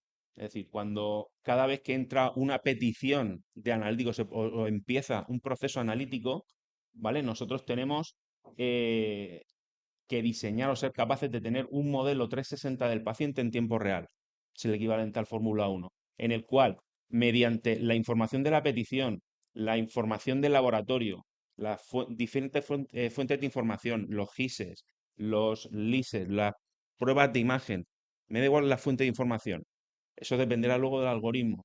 tengo que tener un sistema que sea muy, muy, muy rápido y que me permita integrar, estructurar y generar nuevas variables, procedimientos y en base a unas reglas poder dar valor a las áreas de aplicación que hemos visto antes. ¿Vale? Entonces, esta solución que hemos puesto en marcha en San Juan es una solución que es una arquitectura muy eficiente y robusta. No almacenamos datos dentro de lo que es el sistema de ayuda a la toma de decisiones, sino que es en tiempo real cuando consultamos las distintas fuentes de información necesarias, modelamos ese 360 del paciente y lo aplicamos al razonamiento clínico que desde el laboratorio los profesionales y los que conocen del sistema necesitan. Muy importante, uso de estándares. Nosotros tenemos comunicación con nuestro LIS, con nuestros GISes, con nuestras distintas fuentes de información. Todo eso tiene que ser mediante el uso de estándares, servicios web sobre todo, bases de datos médicos, pero todo estándares. Tiene que ser muy flexible, ¿vale? Porque necesitamos, al día que va la digitalización en los centros, todos los días tenemos una fuente nueva de información dentro de nuestros sistemas. Pues estos sistemas tienen que ser muy ágiles a la hora de poder incorporar nuevas, ¿vale? Incluso nosotros ahora últimamente estábamos haciendo pruebas para incorporar un electro a una petición de laboratorio directamente, ¿vale? Y sobre todo, muy importante, que todo se vea un conjunto. En el laboratorio trabajen con el SIT corporativo, ¿vale? Usos secundarios de este tipo de aplicaciones, pues procesos de farmacia, procesos clínicos, procesos logísticos, también muy importante. Esas reglas de control me van a permitir incidir en diferentes áreas, ¿de acuerdo? En nuestro caso, la adaptación de este tipo de sistemas al modelo corporativo, donde tenemos muchos hospitales con mismo SIL, pero con distintos tipos, pues podemos enfocarlo de dos formas. Un modelo distribuido, donde tú tienes un modelo multicéntrico, que al tener fuentes de información comunes se hace mucho más sencillo, se reaprovecha el conocimiento, o un modelo centralizado, que es hacia donde yo, en mi opinión, debemos de ir, donde se homogenicen con sistemas de estos los procesos que todos los laboratorios tengan, de cara a que todo paciente, independientemente de dónde esté, tenga el mismo herramienta de valor en el tema. Aquí os podré algunos casos de uso, por ejemplo, la verificación de resultados. Una cosa tan sencilla como la verificación en tiempo real de todos los resultados que van entrando mediante un asistente de ayuda, pues nos permite incidir en la gestión del resultado, asegurando que el dato es correcto y sobre todo en los procesos internos mejoramos la productividad del técnico, la productividad del facultativo y reducimos el tiempo de obtención de esos valores. Otro caso, pues puede ser, por ejemplo, la comunicación de resultados clínicos, una cosa tan sencilla que cualquier LIS debería de tener. No conocemos ningún LIS que a día de hoy tenga la capacidad de poder mandar mediante cualquier canal un correo, un SMS al móvil de guardia de urgencias indicando que el primer valor que ha salido en analítica puede ser, puede tener problemas. Échale un vistazo, comunicación en tiempo real, ¿vale? Ese análisis, ese informe, le damos valor, incluyendo tips como que el resultado crítico sea comunicado, es decir, tenemos una trazabilidad de todo. Otro caso de uso que hace uso de la gestión de demanda y procesos internos es en el momento de la solicitud del TSH, pues intentar reducir en base a criterios comunes la petición de pruebas que no son necesarias. Uso de guías clínicas donde podemos calcular el riesgo cardiovascular en base a los criterios de la Sociedad Europea de Cardiología, en el cual modelizamos el algoritmo clínico, le incorporamos desde la propia petición, desde el propio momento de petición, además de todas las fuentes de información que tenemos, información del momento en el que está el paciente, y esto al final llega a un informe de valor donde nos da, dependiendo de una referencia científica, pues el riesgo cardiovascular que puede tener un paciente, ¿vale? Y sin olvidarnos de que la capa analítica que comentábamos antes, la predictiva, me permite realizar o permite al laboratorio disponer mediante la herramienta de analíticas en tiempo real de cómo va el laboratorio, qué incidencia está teniendo esas reglas que están poniendo, ¿vale? Teníamos otro daño crónico que no deja de ser pues la modelización de una serie de una serie de reglas en base a la información todo en tiempo real. Voy en tiempo. Pancreatitis aguda, sepsis, que ha salido antes también, estoy de acuerdo, tenemos muchísimos algoritmos, el algoritmo está muy hecho, vamos a ponerlo en práctica. Vamos a, en base a la información que tenemos del laboratorio, vamos a ser capaces, por ejemplo, aquí tenéis un resultado, es un estudio de 1009 pacientes que tuvimos del servicio de urgencias, se detectaron 49 alertas de sepsis que en menos de 2 horas con este algoritmo tuvieron su tratamiento, ¿vale? De los cuales esos 49, las alertas, tuvieron un resultado bastante óptimo. Y siempre ha acompañado esa regla con información de valor de seguimiento. Me gustaría terminar con la parte donde metemos la inteligencia artificial. Estos sistemas hoy en día podemos meter inteligencia artificial, os he puesto el caso de uso de la infección del tracto urinario. Me autoaviso. En el cual tenemos que, en base a unos algoritmos, a un entrenamiento que se ha hecho, en este caso pues, con Machine Learning, con algoritmos de redes neuronales, somos capaces de aplicar al algoritmo una predicción sobre el análisis de la infección del tracto urinario, en el cual ponemos un dato de valor en el informe, ¿vale? Valorizamos el informe. Volvemos un poco a la misma diapositiva y ya para terminar sí que me gustaría, y enlazando con la cooperación clave para el éxito de la transformación del Servicio Nacional de Salud, que es el lema de este año, pues enfatizar sobre todo la participación del servicio TIC desde el inicio del proyecto. Es fundamental.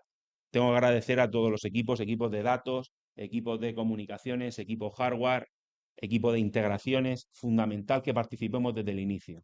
Tenemos que disponer de sistemas que permitan acceso a esas fuentes de información y de manera muy rápida para obtener ese tiempo real que necesitamos. Equipos multidisciplinares de implantación con experiencia. Es muy importante que el que implante esta solución conozca el negocio, conozca además de la tecnología el negocio donde trabaja. Quiero agradecer pues, al equipo de Pablo, al equipo de Dani y Yesenia que han trabajado muy bien y siguen trabajando en la implantación esto, ¿vale? Porque la proactividad es otro de los puntos fuertes dentro de estos proyectos. Y nada, muchísimas gracias.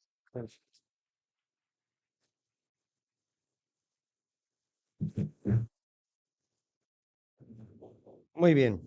Bueno, pues vamos con la penúltima exposición, que se titula Mejorando las protecciones de ciberseguridad en la sanidad.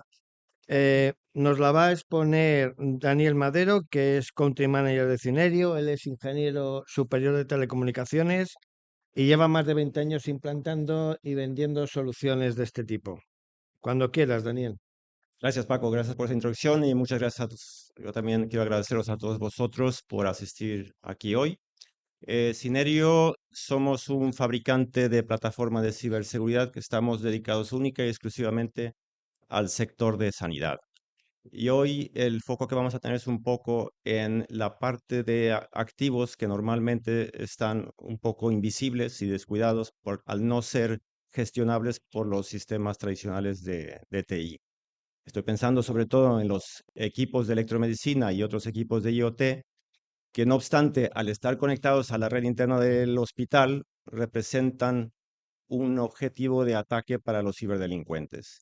Y estos ataques tienen como objetivo generar ingresos a los ciberdelincuentes, ya sea paralizando un hospital para sacar un ransomware o para robar datos de pacientes que en el mercado negro se cotizan entre 50 y 100 veces más que los datos de tarjetas de crédito, pero al entrar a través de los dispositivos de electromedicina y manipularlos, también pueden poner en peligro la vida de los pacientes. Por eso es un tema que cada vez tiene más enfoque.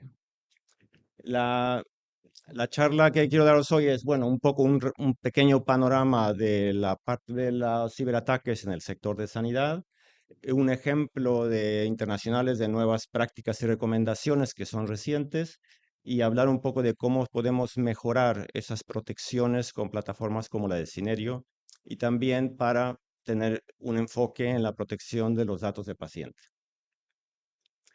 Desafortunadamente, España es también objeto de ataques. Algunos de vosotros os recordaréis algunos ataques que han habido en los últimos 2 años, bastante destacables. Y a nivel mundial, esto ocurre una vez cada 7 minutos hay un ataque a un hospital.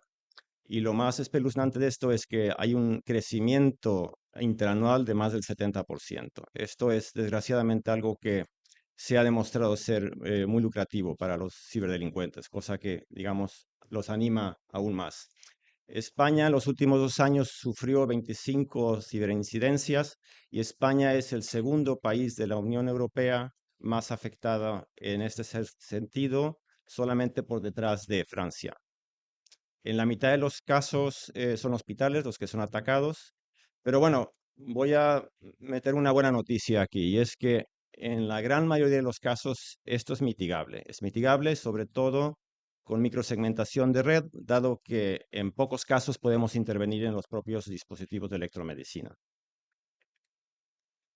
Eh, un pequeño, quería compartir con vosotros un informe que hay reciente, en este caso es del Departamento de Salud y Servicios Humanos de Estados Unidos. Lo he puesto como ejemplo porque es reciente. Este salió justo a finales de enero de este año y lo que pretende hacer es proponer recomendaciones prácticas que tienen un gran impacto en la mejora de la seguridad. O sea, unas pocas cosas que se pueden hacer que realmente van a impactar en la mejora de la ciberseguridad. Y aquí se divide en dos partes. Una que es, digamos, los objetivos básicos mínimos, los que todos nosotros debemos tener más o menos implementado hoy, y lo que le llaman objetivos mejorados, que tienen como idea de llevarnos al siguiente nivel de protecciones, de niveles de defensa en los centros sanitarios. Existe en la web un tour interactivo que se puede uno descargar y hacer, eso sí, en perfecto inglés, hay que decirlo. Pero bueno, los objetivos esenciales que define este organismo está bueno, un nivel básico de planificación, de consensuación al usuario sobre temas básicos de ciberseguridad y luego sobre todo el control de acceso que pasa por la gestión de las credenciales y la ejecución técnica de mitigaciones sobre vulnerabilidades conocidas, mejoras de autentificación, mejoras de cifrado, etcétera. Cuando vamos a los objetivos mejorados, ya hablamos también de ser proactivos en la mejora de las protecciones de la propia red del hospital. Y aquí lo esencial es poder tener un inventario completo de los activos y de los riesgos que hay y poder planificar y ejecutar acciones de mitigación para mejorar ese blindaje de la red hacia el exterior. Pero no quedarse ahí, sino que el último área de temas es también, a pesar de eso, ser capaces de detectar de forma reactiva cualquier intento de ataque y poder responder a ese intento de ataque en forma y tiempo para evitar que se propague dentro de la red del hospital y nos pueda causar un daño mayor.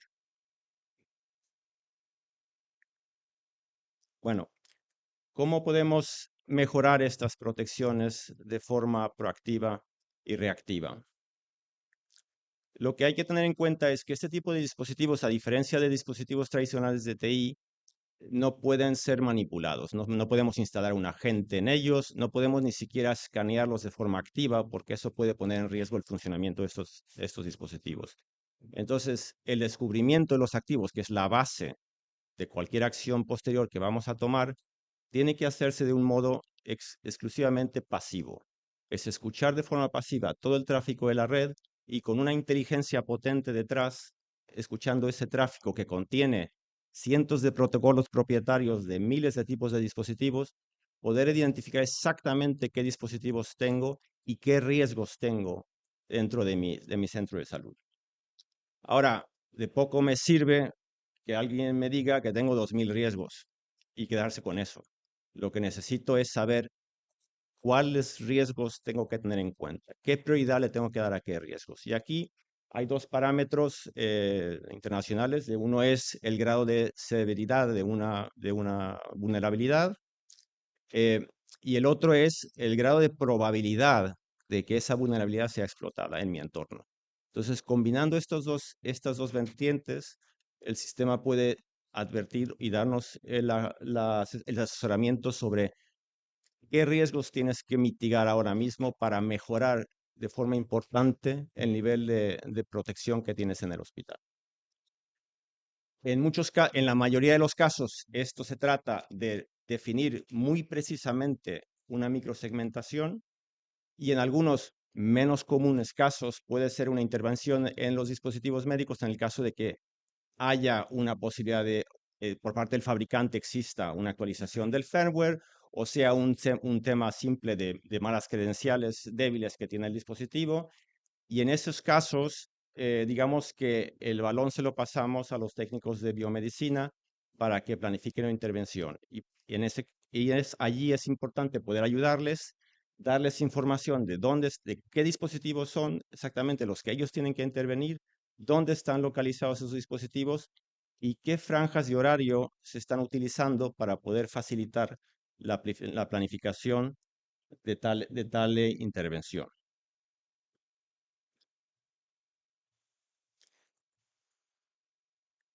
Luego está la parte de los datos de paciente que mencionamos, que es un target muy importante por parte de los ciberdelincuentes. Y aquí lo que queremos saber es exactamente qué datos de paciente tengo, en qué sistemas y cuáles de ellos están en riesgo.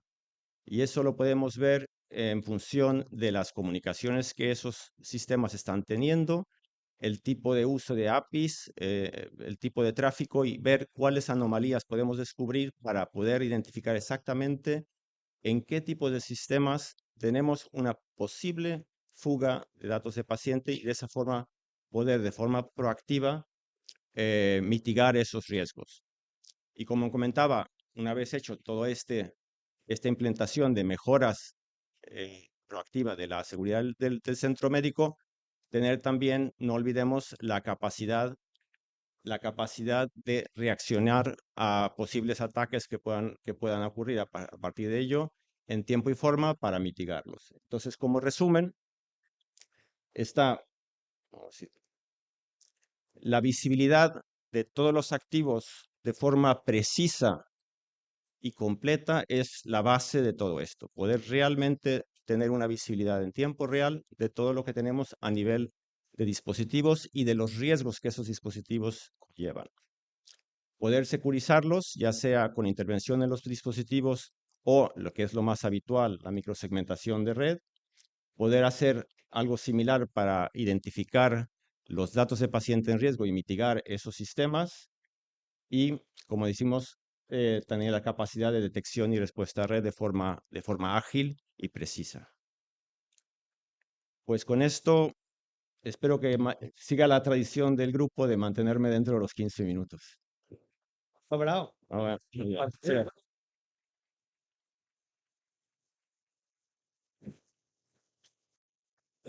Da gusto. Muy disciplinoso. Muy bien. En nuestra última ponencia, que no por ser la última es la menos interesante, es Inteligencia Conectada y Cubía, que nos la va a impartir don Óscar Gil, director de tecnología, y que no tengo tu reseña de titulación ni nada, porque no enviaste nada, pero sí, pero creo que era Teleñeco, si no recuerdo mal, ¿no? Eso es. Bueno, Teleñeco. Muy bien. Buenos días a Pues- todos. Gracias a las 6 por este espacio, por esta oportunidad, y sobre todo gracias a todos los que estáis aquí aguantando hasta el final para escucharnos, que es lo más importante. Voy a empezar presentándonos, porque seguro que muchos de los asistentes no nos conocen, y de hecho cuando leen el nombre, pues hasta cuesta pronunciarlo, ¿no? Es fácil, somos IQVIA, es como lo llamamos nosotros. ¿Y quiénes somos IQVIA? Pues si quitamos a las empresas de medical devices y alta tecnología, probablemente somos la mayor empresa o mayor compañía de servicios profesionales, sistemas de información y tecnología del mundo dedicada exclusivamente al sector salud. Aquí algunos de los datos para contextualizar esto que estoy diciendo. Somos más de 90.000 empleados en todo el mundo, más de 100 países, con una estructura de recursos humanos verdaderamente pluridisciplinar. Tenemos ingenieros, tenemos arquitectos, tenemos científicos de datos, casi 4.000 médicos, más de 3.000 epidemiólogos, y somos una empresa tecnológica. Por nuestros sistemas, muchos de ellos instalados dentro de los perímetros del cliente, pues se procesan más de 9 billones de datos diarios, que es una cifra de estas que dicen, no lo acabo de interiorizar, ¿no? De más de 1.200 millones de pacientes a nivel mundial. Esto no es lo que nos hace diferentes. Lo que nos hace diferentes es que todas estas 90.000 personas en todo el mundo, y por cierto, unas 2.600 en España, aunque todavía no estemos dando tanto ruido como nos gustaría, solo nos dedicamos al sector salud, que es el que realmente nos apasiona. Tenemos soluciones tecnológicas en toda la cadena de valor del sector salud, desde la investigación preclínica incluso, investigación clínica, ensayos clínicos, toda la parte de sistemas transaccionales en hospitales. Tenemos un sistema de historia clínica con 2.000 implantaciones y nivel 7 de adaptación al modelo HIMSS, por ejemplo. Y sobre todo estamos muy especialmente en lo que tiene que ver con el uso secundario del dato, de lo que estamos hablando mucho en estas jornadas aquí hoy, ¿no? Desde la extracción, la curación, la homogeneización, ya se ha dicho, y me encanta porque estamos totalmente alineados. De nada me sirve tener un data lake con 40, 50 bases de datos si no soy capaz de interrogarlas, si no soy capaz de resolver el problema semántico. Es más, si yo voy a usar eso para entrenar un algoritmo artificial, de inteligencia artificial o crear una herramienta de soporte a la decisión clínica, no me puedo equivocar. Para eso están los estándares y nosotros somos especialistas. Trabajamos con las principales organizaciones a nivel mundial, pero para esta sesión hemos elegido 3 botones de muestra cercanos, para no hablar de estas cosas tan americanas, y queremos presentar 3 proyectos, 2 de ellos estamos haciendo en España y un tercero aquí cerquita en el Reino Unido. El primero de todos es InnovaTrial, que tenemos la suerte de hacerlo con nuestros compañeros de Bahía Software, no sé si están por aquí, y además en un cliente fantástico como este DETI, sobre todo como es el Sergas, que tiene pues, una demostrada excelencia a nivel investigadora, con 3 institutos de investigación, 4 biobancos. El 21% de los ensayos clínicos que se hacen en España el Sergas participa, y con un nivel de madurez tecnológica, pues como otras personas que estoy viendo por aquí, bastante maduro y bastante bueno, que permite hacer este tipo de proyectos. Esto es una compra pública precomercial dotada con 12 millones de euros de fondos Next Generation para crear el sistema de investigación clínica más innovador de Europa. Ese es el propósito que estamos persiguiendo. Innovador en muchos sentidos. En primer lugar, desde su propia concepción, porque se trata de un sistema que pretende ser único para toda la región y para todos los actores que intervienen en la región. Estamos hablando no solo de investigadores, sino con un foco muy especial en los pacientes, pero también promotores, pero también los médicos que desde el hospital son capaces de prescribir la alternativa investigadora como una alternativa terapéutica más, por ejemplo. Es innovador desde el punto de vista tecnológico, seguridad basada en trazabilidad blockchain, inteligencia artificial para múltiples casos de uso, como puede ser la anticipación del coste en los estados previos del estudio, como puede ser detectar actividad hecha en los hospitales que debe ser facturable, porque debería pagarlo el promotor y no el hospital, que eso pasa mucho, o la alerta temprana ante efectos adversos que tiene que ver con la seguridad del paciente. Y por supuesto hemos hecho un planteamiento en esta construcción de modelos híbridos descentralizados o virtuales, que si algo nos ha enseñado la pandemia es que se pueden hacer ensayos clínicos más rápido y poniendo realmente el foco en el paciente. Y esto no va solamente de dispositivos de movilidad, que por supuesto los hay. Esto también va de conexión, wearables, de monitorización continua de dispositivos IoT en el domicilio del paciente. Y para que las piezas acaben de funcionar, pues cosas como, por ejemplo, que la prueba de ese paciente se haga en el centro de salud más cercano si el dispositivo de alta tecnología de diagnóstico por imagen está dentro del protocolo, no hace falta que el paciente se desplace, o toda la agenda de visitas, de intervenciones que se pueden hacer en domicilio del paciente sin que se tenga que desplazar. Nosotros, aparte, y suena muy así, somos la mayor CRO del mundo, somos la empresa que más ensayos clínicos hacemos en el mundo. Por tanto, para nosotros este proyecto no es solamente hacer el sistema más innovador en este sentido, sino dar un salto real en la capacidad de investigación clínica, en este caso de Galicia. Porque la investigación clínica solo tiene ganadores. Primero, el paciente, porque tiene opciones terapéuticas que de otra forma no tendría.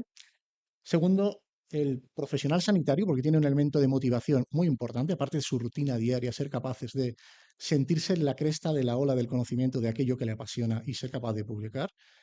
Y también sostenibilidad del sistema sanitario. Trabajamos muy cerca con el Hospital Valdebrón, por ejemplo.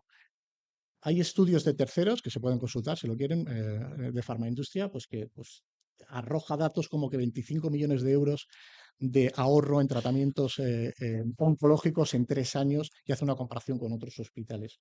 Desde luego, es algo que nos hemos propuesto en este proyecto mucho más allá de la componente tecnológica.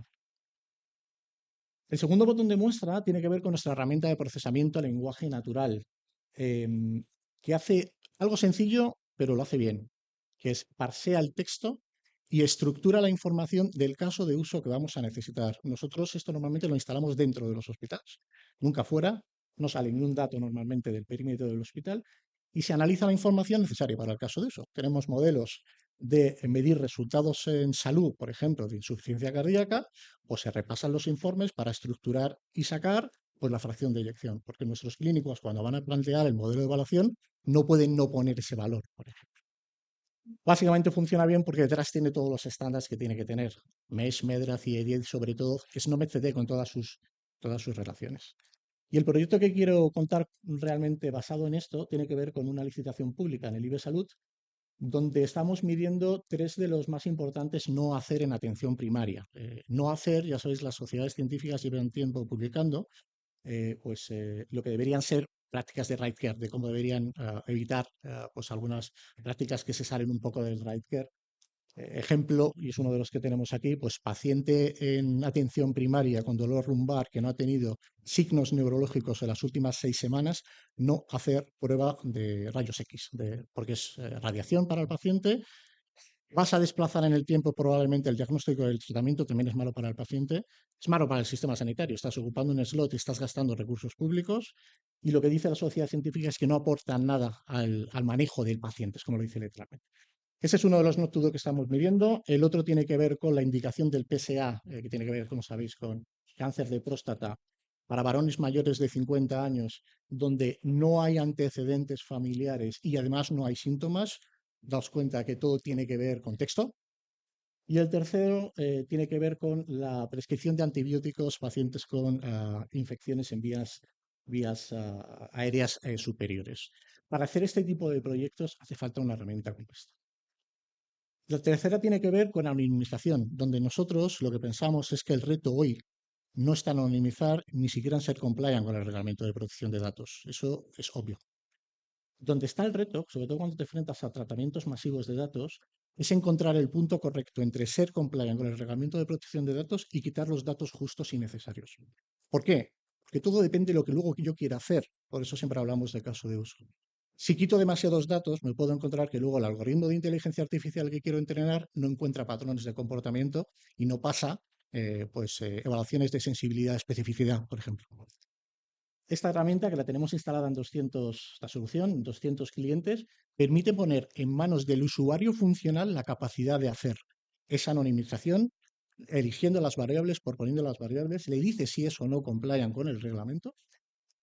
Además, tiene un módulo totalmente estadístico que le registra la fortaleza estadística de lo que está haciendo y una cosa que es quizá lo más importante también, es todo un módulo de auditorías de seguridad, deja logs de todo. Si estamos haciendo 100 anonimizaciones al año, pues a lo mejor con herramientas de Office nos podemos apañar. Si realmente queremos extraer el máximo valor a nuestros datos a nivel grupo hospitalario, a nivel una comunidad autónoma entera, necesitamos herramientas de este tipo. Y de hecho, el proyecto que quería contaros es que aparte de los 200 clientes, hace 3 meses aproximadamente, mira mi compañero que anda por ahí, nos adjudicamos un proyecto de privacidad y anonimización de datos para todo el National Health Service. Estamos hablando de 55 millones de pacientes. Este es el salto que podemos dar para sacar realmente valor a los datos. Termino con una última transparencia. ¿Cómo voy, Paco? Básicamente, cada vez menos, pero nos encontramos que intentamos hacer casos de usos nuevos con las tecnologías de siempre. Tecnologías que funcionan muy bien, pero para aquello, para lo que fueron diseñadas. Y funcionan muy bien para eso. Podemos hacer estos casos de uso nuevo, podemos mejorar la investigación, podemos crear herramientas de inteligencia artificial, pero va a estar limitado. Porque aquí el reto es que esto sea escalable, que sea gobernable y que sea seguro. Y aquí es donde nosotros pensamos que hace falta toda una nueva generación de tecnologías, hoy se ha hablado de muchas de ellas, que van a aportar capas de valor a lo que ya se tiene para poder, de forma no intrusiva con los sistemas actuales, aportar las herramientas que los profesionales necesitan para hacer este tipo de cosas. Hablamos de extracción de datos, hablamos de procesamiento de lenguaje natural, hablamos de la voz del paciente, para la que también tenemos soluciones, experiencia y resultados en salud que reporta el paciente en forma de prompts con estándares Sidechain, todo lo que tiene que ver con homopización para poder interrogar los datos y crear redes federadas de datos, seguridad de los datos y después los casos de uso. Termino aquí con una reflexión final y es, la pregunta que nosotros nos hacemos es, ¿por qué en España no vamos a ser capaces de beneficiarnos de las mejores prácticas a nivel mundial de todo lo que estamos hablando aquí? ¿Por qué no innovar sobre piezas que ya funcionan para el mejor uso de los recursos públicos y obtener, además, los mejores resultados pues, en el mejor tiempo posible? Eso es lo que nos motiva al equipo humano que estamos en Incubia y lo que nos hace levantarnos por la mañana. Muchísimas gracias.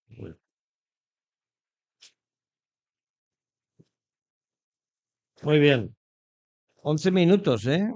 Está perdiendo facultades.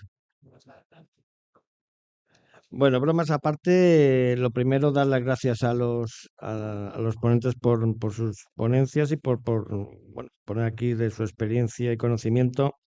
Y además, agradeceros la severidad y el rigor con el que habéis tenido el tema temporal.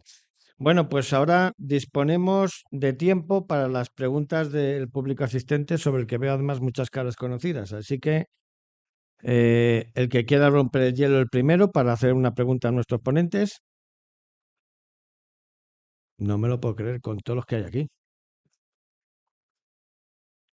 Bueno, pues para romper timidez voy a hacer yo una pregunta de reflexión a nuestros compañeros ponentes. Hay un factor común siempre en todas las experiencias que habéis hecho y es la importancia que tiene, tanto en la parte de los proyectos como en la parte de los productos que habéis referido, que es el dato y la inteligencia artificial. Respecto al dato, yo creo que hay que conceptualizar la diferencia de lo que llamamos el dato en sí o la obtención de información de lo que realmente es el gobierno del dato. Yo creo que la filosofía del gobierno del dato es lo que realmente tenemos que implicarnos. ¿Por qué? Pues porque nos viene condicionando la tecnología y precisamente en ello la inteligencia artificial. Las experiencias me consta por otros compañeros de comunidades autónomas también que hemos hecho los pinitos en inteligencia artificial y ahora estamos todo el mundo pues corriendo al barco de la generativa. Habéis expuesto dos perspectivas, dos de los ponentes en cuanto a la utilización de estos datos. Una era la parte del RAG, que era alimentar el modelo de gran lenguaje para enriquecerlo y parcializarlo. Y la otra curiosa es, bueno, puedo obtener datos para precisamente mejorar el prompting y obtener un mejor resultado. A vuestro criterio, de esas dos alternativas, ¿cuál creéis que es más factible de implantar? A ver cuál de los valientes de los ponentes me contesta. Bueno, el público también está abierto, a la pregunta.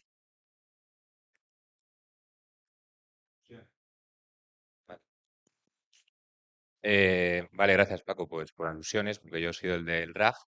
El RAG es sencillo de implantar. El RAG es sencillo de implantar porque al final es muy similar, ¿eh? Lo que haces es, a través del prompt, complementas la pregunta acotándole ese espacio de conocimiento para pues, evitar esas alucinaciones, ese no sé, no tengo información. Entonces es fácil de implantar. Lo que pasa es que como en todos estos proyectos, pues hay un proceso también de testearlo, de comprobar que efectivamente ese modelo está aprendiendo de esa contención de los datos. Pero vamos, fácil de implantar es. Las alucinaciones que llamas tú, que bueno, en algunos... Es que ya sabéis que estas cosas cuando empiezan empiezan con las nuevas posiciones, ¿no? Los ingenieros de prompting, están los domadores de los transformadores, en fin.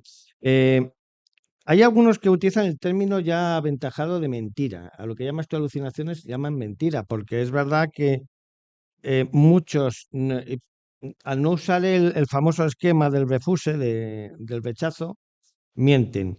De verdad, ¿creéis que tanto con la tecnología actual, dos cosas, voy a hacer una pregunta más. Una es, que podemos evitar realmente esa imprecisión, no vamos a llamarlo mentira o evolución, esa imprecisión en la utilización real? Y la otra es, si pensáis, y aprovecho a hacer la pregunta también al público, es si pensáis que con la velocidad en la que estamos entrando en esto, tenemos madurez. Ya no hablo de inteligencia artificial, que ahí sí la tenemos más restringida. En el caso particular del proyecto que comentaba el compañero del hospital Sevilla, sino en la generativa, ¿creéis que estamos maduros en aspectos de seguridad como para utilizarla de forma embebida en nuestros sistemas o simplemente como invitado en la parte del tratamiento? Es un concepto, es simplemente si creéis que tenemos el nivel de madurez o debemos de ser cautos en la aplicación de las herramientas. ¿Alguien quiere contestar? Bueno, yo creo que a veces queremos ir tan hasta la visión que nos gustaría que nos olvidamos que hay pasos intermedios que ya aportan valor. Y mi respuesta es que probablemente hoy yo creo que no estamos en un nivel de madurez para meternos en eso porque son datos de salud, son datos muy sensibles. Pero los ejemplos que yo traía intentaban explicar precisamente eso. No hace falta querer llegar hasta el último, hasta la última milla corriendo. Hay pasos intermedios que con soluciones, con tecnologías bien aplicadas pueden aportar mucho valor y dar esos pequeños pasos hacia esa visión. Probablemente con todas estas modas, pues mucha gente intenta correr demasiado y querer alcanzar algo pues que probablemente no tenemos madurez para hacerlo. ¿Alguien más tiene una opinión del público? Jolín, ¿nadie?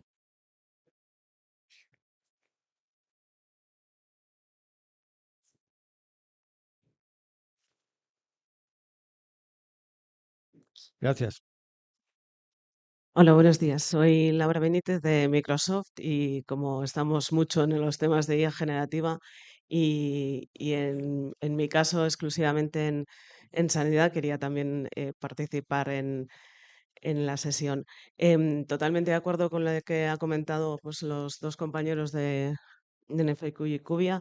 Hay muchos pasos previos que se pueden dar, pero incluso cuando quieres dar la última milla, una de las cosas que ofrece Microsoft y la plataforma empresarial que ha montado alrededor de OpenAI es el poder precisamente usar la inteligencia artificial generativa con todos los salvaguardas que se necesitan para poder tener la privacidad del dato, la seguridad y tener los datos como si los tuvieras en tu base de datos, sin que salgan fuera de lo que sería la suscripción que tú tienes en Azure y que tú controlas y que tú securizas. Evidentemente hay que poner en marcha todas las configuraciones, pero yo creo que sí se puede y además estamos trabajando muchísimo en ello porque realmente se puede.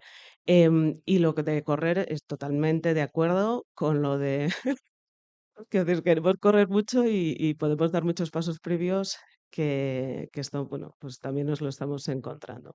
La IA generativa no es automágica. Requiere de un proceso y un trabajo muy importante también detrás, igual que el resto de cosas que hacemos en el sector. Gracias. ¿Alguna opinión más?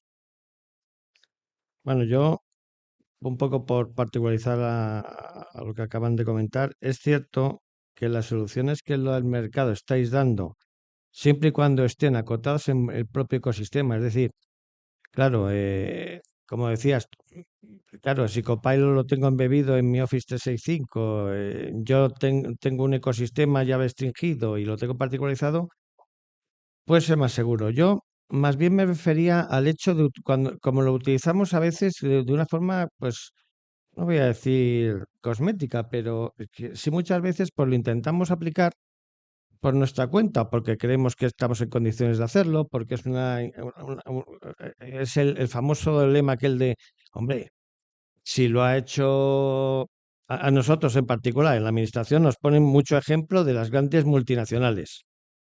Entonces, aparte de acomplejarte más, pues dices tú, será verdad, pero claro, cuando ves los recursos que se implican para estas tareas son brutales. Es que yo creo que nuestro mercado no es ajeno a nadie de los que está aquí. Yo creo que los recursos, sobre todo en la parte de administración pública, son relativamente limitados y el día a día no permite una actualización tan rápida. Entonces, por eso hacía la pregunta, un poco porque yo creo que el escenario de cautela ante este tipo de tecnologías es importante. Y daba la importancia al dato porque precisamente la experiencia de la poca que tenemos nosotros en lo que hemos empezado a ensayar, la verdad es que la calidad del dato es fundamental para evitar precisamente esas alucinaciones que comentaba antes Alberto, ¿no? Y bueno, pues nada, es simplemente una reflexión. Yo no sé si queréis hacer alguna pregunta o queréis ya pasar al café. ¿No os animáis? Bueno, pues nada, agradecer nuevamente a los ponentes vuestras exposiciones y agradeceros a todos vosotros, aunque habéis participado poco, vuestra presencia. Espero que os haya gustado las intervenciones. Muchas gracias.